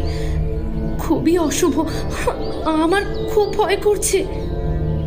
ওই দৃশ্য দেখে দুজনেরই প্রায় বমি আসছিল। দিব্য, ওদিকে চলো, এখানে দাঁড়ানো যাচ্ছে না জাস্ট। আর ওদিকে তো তাকিওই না, চলো, কিছু ভাবছি। দিব্যকে এগিয়ে নিয়ে গিয়ে প্রিয়া বলল, কি হবে এবার? চাকাটা তো পুরো রক্তে একাকার, ওর শরীরটাও একদম পিষে গেছে। ইস, কি করবে এবার? এটা শুদ্ধ গাড়ি চালাতে পারবে? না না, কখনোই না, ধুতে হবে। তুমি গাড়িতে গিয়ে বসো, আমি একটা জারি করে জল নিয়ে এক্ষুনি আসছি। আমি এখানেই দাঁড়িয়ে আছি, তুমি যাও। দিব্য জল আনতে গেল। প্রিয়া দাঁড়িয়েছিল ঠিক ক্ষেতের পাশে। হঠাৎই ক্ষেতের ধার দিয়ে একজন দৌড়ে এসে তার সামনে দাঁড়ালো। চমকে তাকালো প্রিয়া। কে আপনি? আর এভাবে কি দেখছেন? আরে গিও না, ফিরে যাও, আর যেও না ওদিকে, যেও না। কেন যাব না? আর আপনি বা কে? কেন আপনার কথা শুনবো? আরে এই দুর্ঘটনাটার কারণটাও বুঝলে না? এই যে বিড়ালটা চাপা পড়লো, এটা একটা বাধা অথবা সাবধান হওয়ার ইঙ্গিত। ভালো কথা বলছি, বাঁচতে চাইলে যেও না গো, যেও না।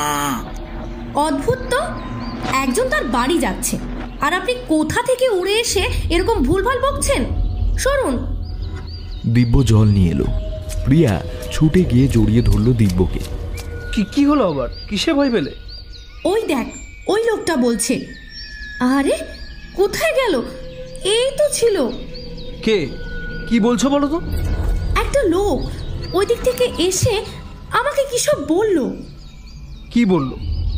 আর এমন কি বললো যে এত ভয় পেয়ে গেছো? বলল, ছাড়ো, কোনো পাগল হবে হয়তো। তবে এরই মধ্যে কোথায় চলে গেল সেটাই আশ্চর্যের। জাগিয়ে জল পেলে? চলো, গাড়িটা ধুয়ে তাড়াতাড়ি রওনা হতে হবে, দুপুর হতে চললো। গাড়ির চাকায় জল ঢেলে পরিষ্কার করেই আবার চলল তারা চৌধুরী বাড়ির পথে। প্রায় বেলা 2টোয় পৌঁছলো তারা চন্দ্রপুরের চৌধুরী বাড়ি। তবে পৌঁছে চৌকিদার দামুকে দেখতে পেল না দিব্য। তাকে সে জানিয়েছিল আসার কথা, তাও সেখানে তার অনুপস্থিতি ভাবালো তাকে। একেই তো এত দেরিতে এলাম, তাও দামু দাদু দেখা নেই। 12টায় আসবো জানে, তাও এখনো আসেনি। কি অদ্ভুত। চলো ততক্ষণ একটু ঘুরেই আসি। খিদেই পেট জ্বলছে। আর তুমি সত্যি পারো বাবা। এখানে এমনি বসে থাকবো তাই বললাম। তুমি না বড্ড আনরোম্যান্টিক একটা লোক। উফ। তা বটে, তবে কি করবে বলো, আমি এরকমই। একেই তো আসার পথে যা হলো, তার জন্য ডিস্টার্ব আছে, ভালো লাগছে না। আর যাই হোক, একটা প্রাণ তো চলে গেল বলো আমার জন্য। খুব আশ্চর্যের জানো তো, আমি বারংবার ভাবছি সেই দৃশ্যটাই। আরে সামনে তাকিয়েই ছিলাম, কখন যে বিড়ালটা এলো বুঝলামই তো না। আর তুমি বলছো তুমি দেখেছো? দৌড়ে এসে গাড়ির তলায় ঢুকে গেল তো, বুঝতে পেরেই আমি গাড়িটা থামিয়েছি, তাও তো পারলাম না বাঁচাতে। ছাড়ো, আর ভেবো না এসব। সত্যি বলতে এসব ভুলে জোর করেই স্বাভাবিক থাকার চেষ্টা করছি, যদিও আমিও ভুলতে পারছি না। আর ওই লোকটা যা বলল সেটা তো আরোই ভয়ঙ্কর। কি বলল? তুমি তো বললেই না যে লোকটা কি বলেছে। ছাড়ো এসব কথা, চলো বসে দামু দাদুর অপেক্ষা করি। আর তো কোনো উপায়ও নেই। আমার কাছে বিস্কিট, ড্রাই ফ্রুটস এগুলোই আছে, ততক্ষণ এগুলোই খেয়ে থাকি। প্রায় 4টে পর্যন্ত বসে রইল দুজনে বাড়ির বাইরেই। এমন সময় দেখলো চৌকিদার দামু আসছে। এই যে দাদু, তুমি কোথায় ছিলে এতক্ষণ বলো তো? কখন এসেছি আমরা দুজন, এখনো সেরকম কিছুই খাইনি জানো। হালকা স্ন্যাক্সে কি দুপুরে খিদে মেটে? কখন এসছো বাবা? আর আমি ওইদিকে এতক্ষণ দাঁড়িয়ে অনেকক্ষণ অপেক্ষা করে শেষে চলে এলাম। মানে কোথায় অপেক্ষা করছিলে তুমি?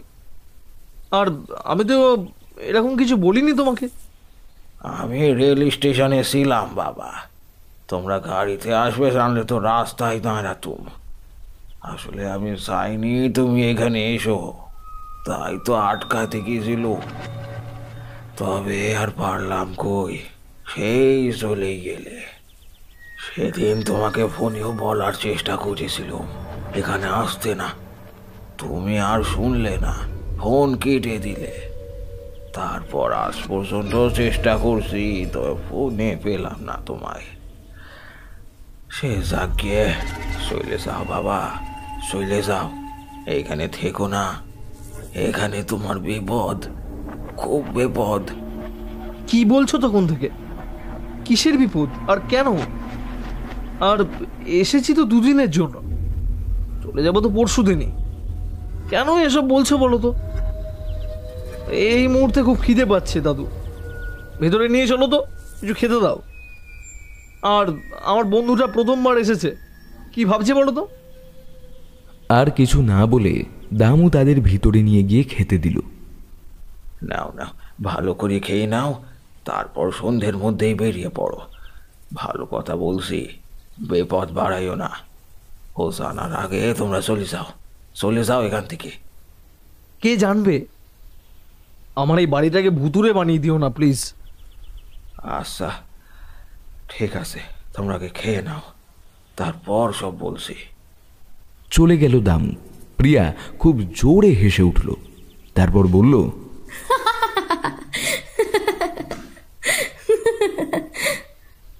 তোমার বাড়ি আসার খুব ইচ্ছে ছিল, তবে এটা যে ভূতের বাড়ি এটা জানলে আরো আগে আসতাম।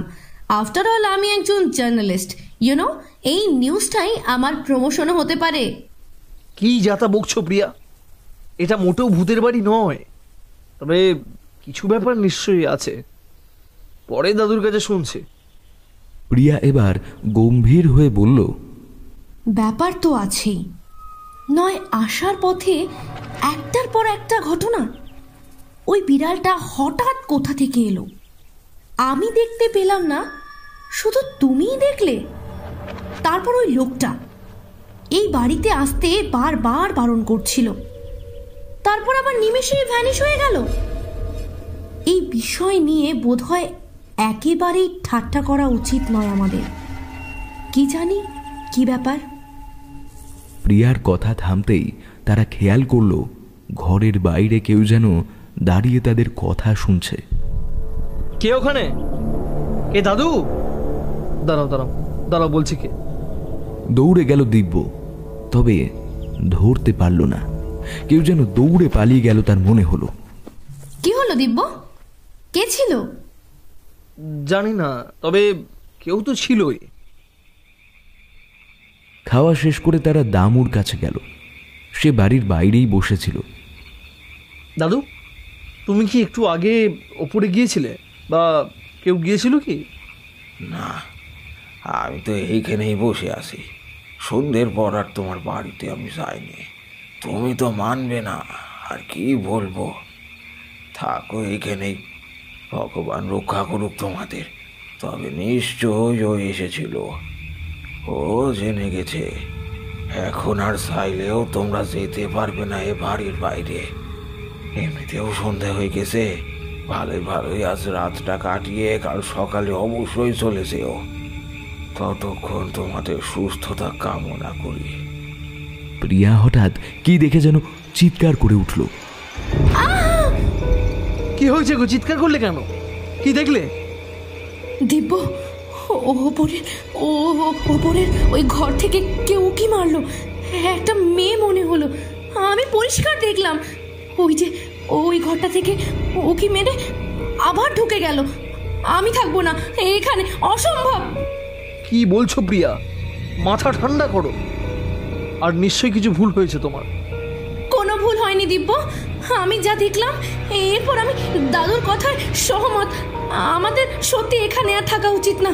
চলো চলো, এখনই বেরিয়ে যাই। খুব ভয় পেয়ে এরকম বলছো? রিল্যাক্স, কিচ্ছু হবে না।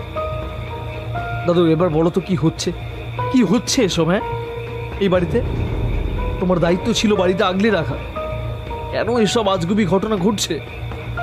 আমি এখন কিছু বলতে পারবো না। তোমরা যখন থেকেই গেছো ওপরে ঘরে গিয়ে আরাম করবে।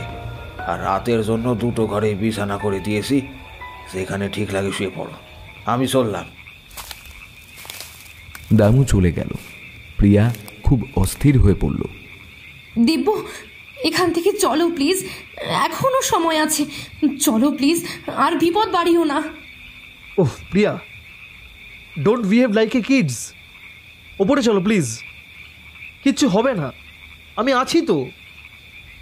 এখন যাওয়া যাবে না, গ্রামের রাস্তা একদম ফাঁকা, জানোই তো। তোমাকে নিয়ে শেষে বিপদে পড়লে। এখানে থাকলে তো বিপদ আরো বাড়বে দিব্য। আসার পর থেকে যা যা হচ্ছে তা কি কম অদ্ভুত ছিল? তবু আমরা পাত্তা দিইনি। তবে একটু আগে তো দেখলে কেউ ছিল ওপরে, আর এখন আমি যা দেখলাম এরপর তো মানতেই হচ্ছে কেউ আছে। আর সম্ভব না আমার পক্ষে ওপরে গিয়ে থাকা। তুমি তাহলে থাকো এখানে, আমি চললাম ওপরে। আচ্ছা ঠিক আছে, আমি তোমার সব কথা আমি মানছি, তবে এখন আমাদের কাছে উপরে যাওয়া ছাড়া আর কোনো উপায় নেই প্রিয়া। কোনো উপায় না পেয়ে প্রিয়া উপরে যেতে রাজি হলো। আমি বাবার ঘরে শোব, তুমি কাকার ঘরটা শুয়ে পড়ো, কেমন? কি পাগল হয়েছো? আমি একা শোব? অসম্ভব অসম্ভব, আমি একা শোব না। তাহলে আমার সাথেই থাকো, যদি অসুবিধা না থাকে। অসুবিধা কেন থাকবে? তবে আমি এখানে না আসলে এসব বিশ্বাসই করতাম না হয়তো কোনোদিনও। তবে যা দেখলাম এখনো শিউরে উঠছি। এ তো দোতলার কোণার ঘরটা থেকেই মেয়েটা। আমি এখনো বিশ্বাস করতে পারছি না যে আমার এই পৈতৃক ভিটে নাকি শেষে ভুতুরে বাড়ি। তবে তুমি বলছো যখন, তখন তো মানতেই হবে। আর দামু দাদু যেভাবে আচরণ করছে, এখন শুধু কালকের দিনটা অপেক্ষা। আমিও জানতে চাই এই বাড়ির রহস্যটা কি। প্রিয়াকে অদ্ভুতভাবে তাকিয়ে থাকতে দেখে জিজ্ঞেস করলো দিব্যজ্যোতি, কি হলো এরকমভাবে তাকিয়ে আছো যে? আর ভয় পাচ্ছ নাকি? চলো রাতে তাড়াতাড়ি খেয়ে শুয়ে পড়বো, কিচ্ছু হবে না, চাপ নেই। তুমি কিছু শুনতে পাচ্ছ? যেন কেউ পায়চারি করছে বাইরে, ভালো করে শোনো। হাই, কিচ্ছু নয়, ছাড়ো তো। দিব্য সব বুঝেও ব্যাপারটা উড়িয়ে দিতে চাইল, যেহেতু প্রিয়া ভীষণ আতঙ্কে ছিল। তবে এমন সময় কার যেন চিৎকার শুনল তারা। এবারে দিব্যও খুব ভয় পেল, তবে বুঝতে দিল না। সে প্রিয়াকে স্বাভাবিক করার চেষ্টা করল। প্রিয়া, এটা গ্রাম, অনেক রকম আওয়াজ হয় এখানে, হয়তো কোনো জন্তু ডাকলো। ছাড়ো না এসব, আর ভেবো না। এই তো রাতটুকু, সকাল হলেই তো আর ভয় নেই নাকি? রাতটাই কি করে কাটাবো দিব্য? এই চিন্তা দিব্যজ্যোতিরও ছিল, তবে তা বুঝতে না দিয়ে প্রিয়ার মাথায় হাত বুলিয়ে বলল, আমি আছি তো রে বাবা। রাতের খাবার একপাশের টেবিলে ঢাকা দিয়ে রেখে গিয়েছিল দামু। ওরা কিছুক্ষণ চুপ করে বসে রইল। তারপর মন শান্ত করার জন্য দুজনেই একটু বই নিয়ে পড়ছিল। তারপর 9টার মধ্যেই খেয়ে দিয়ে শুয়ে পড়ল। তবে তাদের দুজনেরই হঠাৎ ঘুম ভাঙল এক বিকট চিৎকারে। লাফিয়ে উঠে বসল ওরা। প্রিয়া ভয়ে কাঁদতে কাঁদতে বলল, আমাদের আমাদের ঘরে কেউ চিৎকার করলো মনে হলো। ওফ, আমি আর পারছি না নিতে। কেন তুমি ফিরে গেলে না? কেন? শুয়ে পড়ো প্রিয়া, যত ভয় পাবে তত ভয় চেপে ধরবে। কি করে শোবো এর পরেও বলো তো? আমাকে জড়িয়ে ধরে শুয়ে পড়ো, ভালোবাসার স্পর্শে সব ভয় চলে যাবে। প্রিয়াকে স্বাভাবিক করতেই ওকে জড়িয়ে ধরল দিব্য আর আদর করতে লাগলো। ভাবতেও পারেনি তারা যে এর ফল কত ভয়ঙ্কর হতে পারে। প্রিয়া যখন সব ভুলে ভালোবাসার স্পর্শে নিজেকে ভাসিয়ে দিয়েছিল, ঠিক এমন সময় ওপরের পাখাটা হঠাৎই খুলে পড়ছিল তাদের মাথার উপর। আর তা দিব্যর চোখে পড়তেই প্রিয়াকে নিয়ে কোনো রকমে খাট থেকে লাফ দিয়ে নিচে পড়ল সে। ওরা এই যাত্রায় বেঁচে তো গেল, তবে দুজনের কেউই আর ভয়ে কথা বলতে পারছিল না। অনেকক্ষণ চুপ থেকে তারপর প্রিয়া বলল, কেন এরকম হচ্ছে আমাদের সাথে? আমরা তো কারোর কোনো ক্ষতি করিনি দিব্য। কিছু তো কারণ আছেই, নয় দামু দাদু এত ভয় পেয়ে আমাদের চলে যেতে বললো কেন? তবে আমার আগ্রহটা আরো বেড়েও গেল প্রিয়া। এবার তো এই রহস্য না জানা অবধি এখান থেকে নড়বো না আমি। এমন সময় তাদের দরজায় কড়া নাড়ল কেউ। ভয়ে চিৎকার করে উঠল প্রিয়া। সাহস করে দিব্য এগিয়ে গেল দরজার দিকে। কে বাইরে? কে? সাড়া দাও। কেন ভয় দেখাচ্ছ? সাহস থাকলে সামনে এসো। কেউ যেন আবার দৌড়ে পালিয়ে গেল মনে হলো তাদের। প্রিয়া আবার কাঁদতে লাগলো। ওকে আর সামলাতে পারছিল না দিব্য। এদিকে সামনের দেওয়ালে চোখ পড়তেই চমকে উঠল তারা। সেখানে কেউ যেন রক্ত দিয়ে লিখে গেছে, তোদের আমি এক হতে দেব না, মরবি, তোরাও মরবি। এবারে দিব্য আর ঢোক গিলতে পারছিল না। প্রিয়া আবার বলতে শুরু করলো, কেন চলে গেলে না তখন? চলো মরি এবার এখানে। আস্তে আস্তে দিব্য বলল, কেউ মরবো না আমরা, কিছু হবে না আমাদের। দেখো প্রিয়া, লুক অ্যাট মি, তাকাও আমার দিকে, ট্রাস্ট মি, আমি সব ঠিক করে দেব। এইটুকু তো বুঝতে পারছি অনেক অন্যায় হয়েছে এই বাড়িতে, তবে যা যা অন্যায় হয়েছে তার প্রতিকার আমি করব। এখন শুধুই প্রহর শেষের অপেক্ষা। ঘড়িতে তখন 3:10। সারা রাত মেঝেতে বসেই কাটিয়ে দিল দুজনে। সকালে দামু এসে তাদের সব ঘটনা শুনে বলল, এখনো সময় আছে বাবা, আবারও বলছি, চলে যাও, চলে যাও। কাল রাতে যা হলো আমাদের সাথে, ওহ, এবার তো সবটা জানা আমাদের অধিকার। দাদু প্লিজ বলো। সবটা বলবো বাবা, প্রথম থেকে বলবো, তবে ওর খুব কষ্ট হবে। যদিও সকাল, তবুও ঠিক শুনতে পাবে, আর ওকে কষ্ট দিতে বড় খারাপ লাগে। কার কথা বলছো দাদু? কে কষ্ট পাবে? আমার নয় না দিদি ভাই, ভারী ভালো মেয়ে ছিল।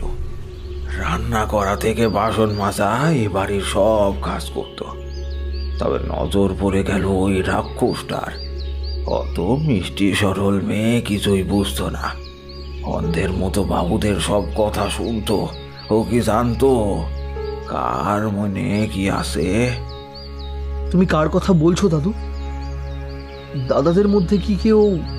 ঠিকই বলেছ বাবা, কার্তিক দাদা বাবু, ও সেই শয়তান। ওর জন্যে আজ এই পবিত্র বাড়িটা অপরাধের কলঙ্কে জর্জরিত।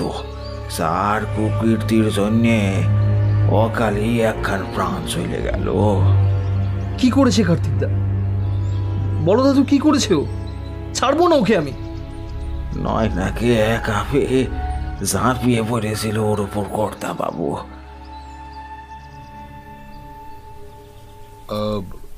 এই নয়না, রাতে একবার ঘরে আসিস। কেন দাদা বাবু? আহা, আসিস না, দরকার আছে। তবে সবাই ঘুমিয়ে পড়লে তখন আসবি। দেখিস কেউ যেন টের না পায়। নিষ্পাপ মেয়েটা বাবুর কথা মতোই অনেক রাতে কার্তিকের ঘরে যায়। ও কি আর বুঝেছিল কোন ফাঁদেও পা দিচ্ছে? ও যেতেই কার্তিক ঘরের দরজা বন্ধ করে দিল।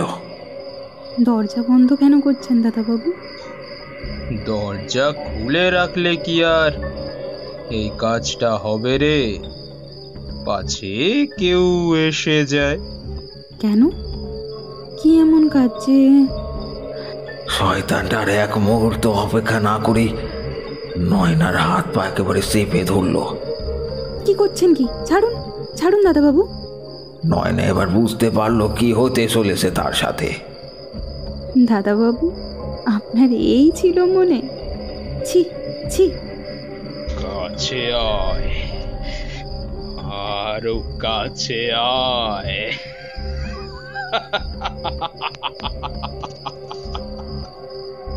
কিছুতেই নিজেকে সারাতে পারছিল না নয়না। চিৎকার করে কাঁদতে লাগলো। অনেক চেষ্টা করেছিল নিজেকে রক্ষা করার, তবে শেষ পর্যন্ত কিছুতেই নিজেকে আর বাঁচাতে পারেনি মেয়েটা। জানোয়ারের মতো ছিঁড়ে খেয়েছিল ওর শরীরটাকে সেদিন। তবে তবে শুধু এইটুকুতেই থেমে থাকেনি উনি। নয়নার স্বামী মোহনের জন্য অনেক লড়েছিল। তুই চিন্তা করিস না, তুই একদম চিন্তা করিস না। আমি আছি তো তোর জন্য। ওই কার্তিককে তো আমি ছাড়বো না। ওকে জেলে ঢুকিয়ে তবেই আমার শান্তি। তবে সবার আগে না ওর ওই ভালো মানুষের মুখোশটা টেনে ছিঁড়তে হবে। সত্যিই পেরেছিল সে। সবার সামনে কার্তিক বাবুর চেহারাটা দেখিয়ে দিয়েছিল একেবারে। হার চিন্তা নেই নয়না, একদম চিন্তা নেই। ওই জানোয়ারটার আর মুখ দেখানোর সাহস নেই। একদম এক ঘরে করে দিয়েছি তোরটাকে। এবার শুধুই কোর্টে যাওয়ার অপেক্ষা।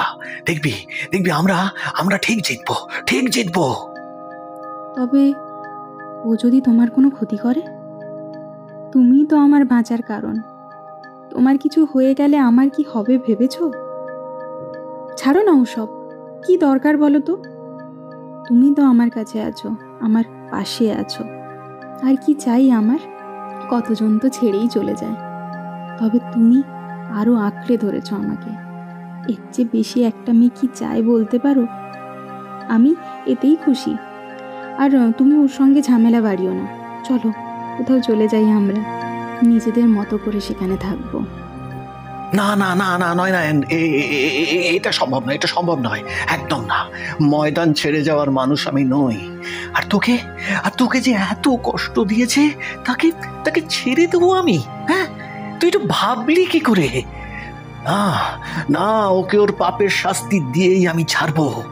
আর তুই এত ভয় পাস না নয় না। কিচ্ছু হবে না আমার, কিচ্ছু হবে না। অনেক সাহসী ছিল মোহন, অনেক লড়েছিল মেয়েটার জন্যে।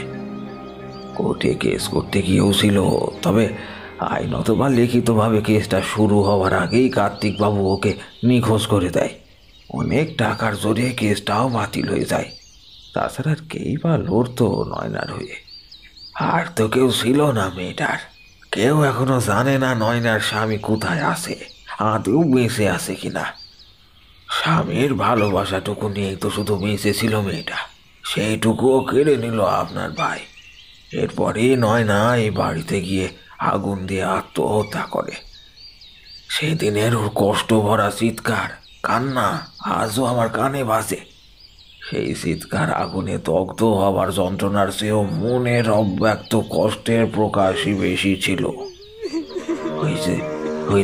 ওই যে শুনছো কেমন চিৎকার করে কাঁদছে মেয়েটা? আসলে খুব কষ্ট পাচ্ছে যে এই কথাগুলো শুনে, কিন্তু তোমাদের বলতে তো হবে। দিব্য আর প্রিয়াও শুনতে পেল সেই চিৎকার। দিব্য বলল, এ তো শুধুই চিৎকার নয়, এক ভয়ঙ্কর আর্তনাদ। ভাবলেই কষ্ট হচ্ছে। আমাদের বাড়ি থেকেই এই কষ্ট ওর পাওয়া। এবারে বুঝলে তো তোমাদের কাল কেন আক্রমণ করেছিল? আসলে ওর ভালোবাসা কেড়ে নেওয়া হয়েছিল অন্যায়ভাবে। ওরা আলাদা হয়েছিল এই বাড়ির কারণেই। তাহলে ও এ বাড়ির কাউকে কখনো এক হতে দেবে? কখনোই না। বুঝলাম। এরপর কার্তিকদার কি হলো? কার্তিক বাবু কোর্টের কেস থেকে বেঁচে গেল ঠিকই, তবে এই ঘটনার পর গ্রামবাসীরা খুব ক্ষেপে যায় আর কার্তিক বাবুকে গ্রাম ছাড়া করে দেয়। লসাই শঙ্কর বাবুরাও গ্রাম ছেড়ে দেয়। একই মেয়ের দুই ছেলে, কিন্তু কত তফাৎ। তুমিও তো এই বাড়িরই ছেলে, কিন্তু কত ভালো। শুনলে তো বাবা, এবার বলো আমি কি করতাম? তোমাকে তো আটকাতে চেয়েছিলাম, পারলাম না। হয়তো এটা নয়নার ইচ্ছে, আর ও তোমাকে মারেনি। ওর পিছনেও নিশ্চয়ই কোনো কারণ রয়েছে। এবার আর দেরি না করে চলে যাও দিদি ভাইকে নিয়ে চলে যাও। আর বিপদ বাড়ায়ও না গো, চলে যাও। চলে যাব? কি বলছো দাদু? সবার আগে তো অপরাধী শাস্তি পাবে, তারপর নয়নার স্বামীকেও তো খুঁজতে হবে। নয়নার সাথে অন্যায়ের সুবিচার করতে হবে, ওর আত্মাকে মুক্তি দিতে হবে। আর এটাই হয়তো নয়নার ইচ্ছে। তুমি বললে না যে কারণ আছে, হয়তো এটাই সেই কারণ। আমি এই বাড়ির কলঙ্ক দূর করব, নয় আমার বাবার আত্মাও কি শান্তি পাবে দাদু? আর এই জন্য আজও এখানে থাকতে হবে। আজ রাতের মধ্যেই সব প্রতিকার করছি আমি। কি বলছো দিব্য? এত ঘটনা শুনেও তুমি? আরে কাল যে ভুলটা করেছিলে তাও শিক্ষা হয়নি, এবার যেটা করছো সেটা কিন্তু আত্মহত্যা। তুমি যদি চাও চলে যেতে পারো প্রিয়া, তবে হ্যাঁ, তুমি থাকলে কাজটা সহজ হবে। নয়না আবার অ্যাটাক করবে আমাদের উপর, আর তখনই ওর সাথে কথা বলতে পারবো আমি। আর এর মধ্যেই আমি ওর স্বামী মোহনের খোঁজ করছি। কি বলছো দিব্য? তোমাকে এভাবে ছেড়ে চলে যাব আমি? এতটাই কি স্বার্থপর মনে হয় তোমাকে আমার? হ্যাঁ, যদি তুমি ফিরতে রাজি হতে তাহলে যেতাম, তবে তুমি যখন থাকতেই চাও তখন। আর তোমার সব কাজে আমি তোমার পাশে আছি, তোমাকে না নিয়ে কোথাও যাব না আমি। তুমি যেখানে আমিও সেখানে। প্রিয়া দিব্যর সাথেই থাকলো, ওর কাজেও সাহায্য করতে ওর সাথে বেরিয়ে পড়ল। তবে নয়নার সাথে সম্পর্কিত সবার সাথে কথা বলেও ওর স্বামীর কোনো খোঁজ পেল না তারা। সন্ধে নামতেই ওরা বাড়িতে ফিরে এলো, তবে ভিতরে ঢুকেই চমকে গেল। সামনে বসে একজন মেয়ে, যার সারা গা পোড়া। বুঝতে অসুবিধা হলো না সে নয়না। ভয়ে গলা শুকিয়ে গেল দুজনেরই। প্রিয়া, ভয় পেও না, কিচ্ছু হবে না। আমাকে শক্ত করে ধরে রাখো। এটাই তো চেয়েছিলাম আমি। এবার সবটা জানতে হবে। দিব্যর কথায় ভরসা পেল প্রিয়া। চেপে ধরল তারা পরস্পরের হাত। ওদের দেখেই নয়না হেসে উঠল। তোমার অপরাধীকে আমরা খুঁজে এনে দেব, কথা দিচ্ছি। তোমার স্বামীকেও খুঁজে বের করে দেবো, ঠিক। তোমার সব অন্যায়ের সুবিচার করবো। তবে আমার এই বাড়ি থেকে তুমি চলে যাও। তোমাকে মুক্তি দিতে চাই আমি। তুমি মুক্ত হও নয়না, তুমি মুক্ত হও। হেসে উঠল নয়না, তারপর বলল, তোরা মোহনকে খুঁজে এনে দিবি? কোথা থেকে? ওকে তো কবে ডুবকে দিয়েছিল কার্তিক, তবে কেউ তা জানতে পারেনি। ওকে এই গ্রামের বাইরে নিয়ে গিয়ে মারধর করে জ্যান্ত পুঁতে দিয়েছিল মাটিতে। দম বন্ধ হয়ে 3 দিনেই মারা যায়। আমি মরে গিয়ে জানতে পারি। খুব অন্যায় হয়েছে তোমার সাথে, মানছি। আমি কার্তিক দেখে শাস্তি দেবই, কোর্টে কেস করব। তুমি চাইলে তোমার কাছেও এনে দেবো। তুমি বলো তুমি কি চাও? আবার হেসে উঠল নয়না। তুই কার্তিককে খুঁজবি কোথায়? ওই জানোয়ারটাকে তো আমি সেই দিনই মেরে ফেলেছিলাম, যেদিন ও গ্রাম ছাড়লো। এই গ্রামের বাইরে যেখানে ও মোহনকে পুঁতেছিল তার পাশেই মাটিতে আমি ওকে পুঁতে দিই। তাহলে তো তুমি প্রতিশোধ নিয়েই নিয়েছো। তবে এই বাড়িতে এখনো আছো কেন? তোদের মারবো বলে। তোরা তো জেচে মরতে এসেছিস। যারাই জোড়ায় আসবে কেউ বেরোতে যাবে না। আমাকে আর মোহনকে তোরা বাঁচতে দিলি না, আর তোদের আমি ছেড়ে দেবো। আর তুই, আরে তুই তুই তো এই বংশেরই, তোকে তো আমি ছাড়বই না।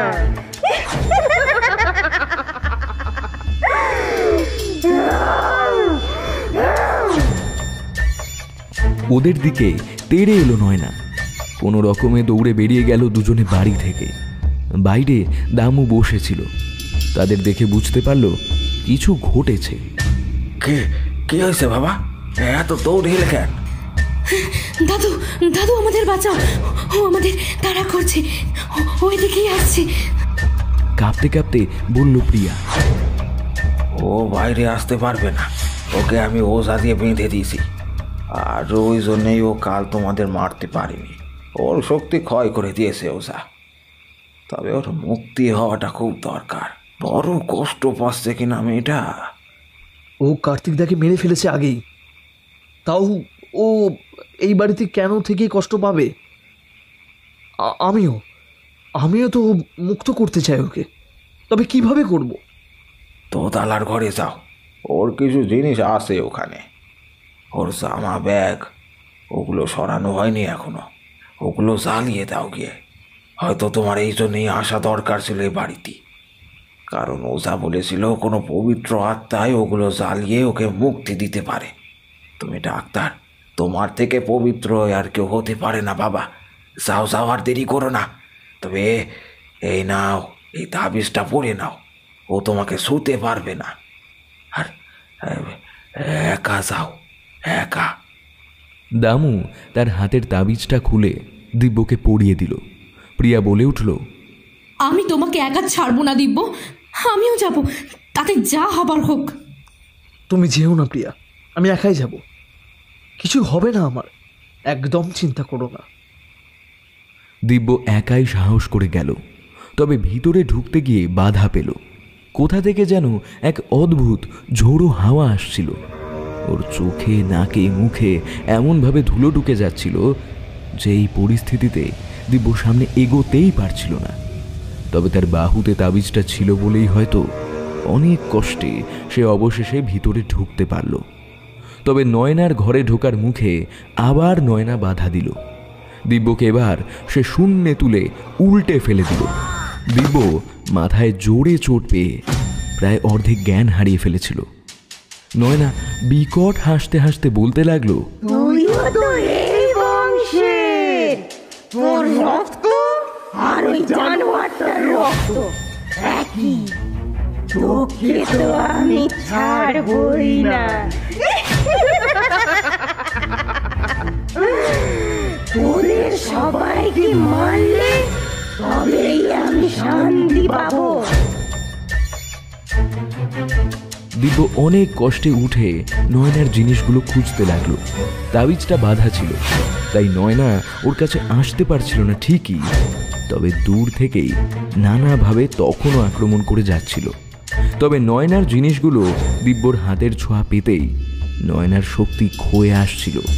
নয়নার জামা আর ব্যাগ খুঁজে পেয়েই দেশলাইটা বের করে জ্বালিয়ে দিল দিব্য। নয়না ছটপট করতে করতে যেন ভস্ম হয়ে গেল আস্তে আস্তে। দিব্যজ্যোতির হাতেই মুক্তি লেখা ছিল তার, তাই হয়তো এবারে অন্য কোথাও না গিয়ে দিব্য এখানে এলো ছুটি কাটাতে। প্রিয়াকে নিয়ে শহরে ফিরে গেল সে। তবে তার পৈতৃক ভিটেতে হসপিটাল বানানোর প্রতিশ্রুতি দিয়ে গেল গ্রামবাসীদের দিব্যজ্যোতি। ভালো প্রসূতি চিকিৎসালয় ছিল না গ্রামে। দিব্য তার পরিকল্পনা মতোই আস্তে আস্তে গড়ে তুলল সেই হসপিটাল। তাদের জমিদার বাড়ির ভুতুড়ে তকমা মুছে তা হলো পবিত্র প্রসূতি সদন। সেখানে সপ্তাহে 2 দিন সেও আসতো রোগী দেখতে। বাকি দিন অন্যান্য ডাক্তাররা দেখত। প্রিয়া তার নিউজ চ্যানেলে প্রচার করে আরও জনপ্রিয় করে তুলল সেই হসপিটালকে। আশেপাশের গ্রাম থেকেও সবাই চিকিৎসা করাতে আসতো সেখানে। আর এরই সঙ্গে চলছিল দিব্যজ্যোতির গল্প লেখার কাজও। একদিন গল্প লিখছিল সে বাড়িতে বসে। প্রিয়া এলো। কি গল্প লিখছ? ভূতের নয় তো? একদম ঠিক ধরেছ। আর গল্প লিখতেই তো গিয়েছিলাম বাড়ি। তবে নতুন গল্প লিখতে হবে না। যা অভিজ্ঞতার সম্মুখীন হলাম, যা যা জানলাম, এক সত্যি ঘটনা, এক আত্মার কষ্টের গল্প, তারপর তার মুক্তি। তবে জানো, লিখতে গিয়ে না বড় কষ্ট হচ্ছে। সবটাই তো তুমি জানো। গল্পের নামটা রেখেছি কি জানো? ক্ষত।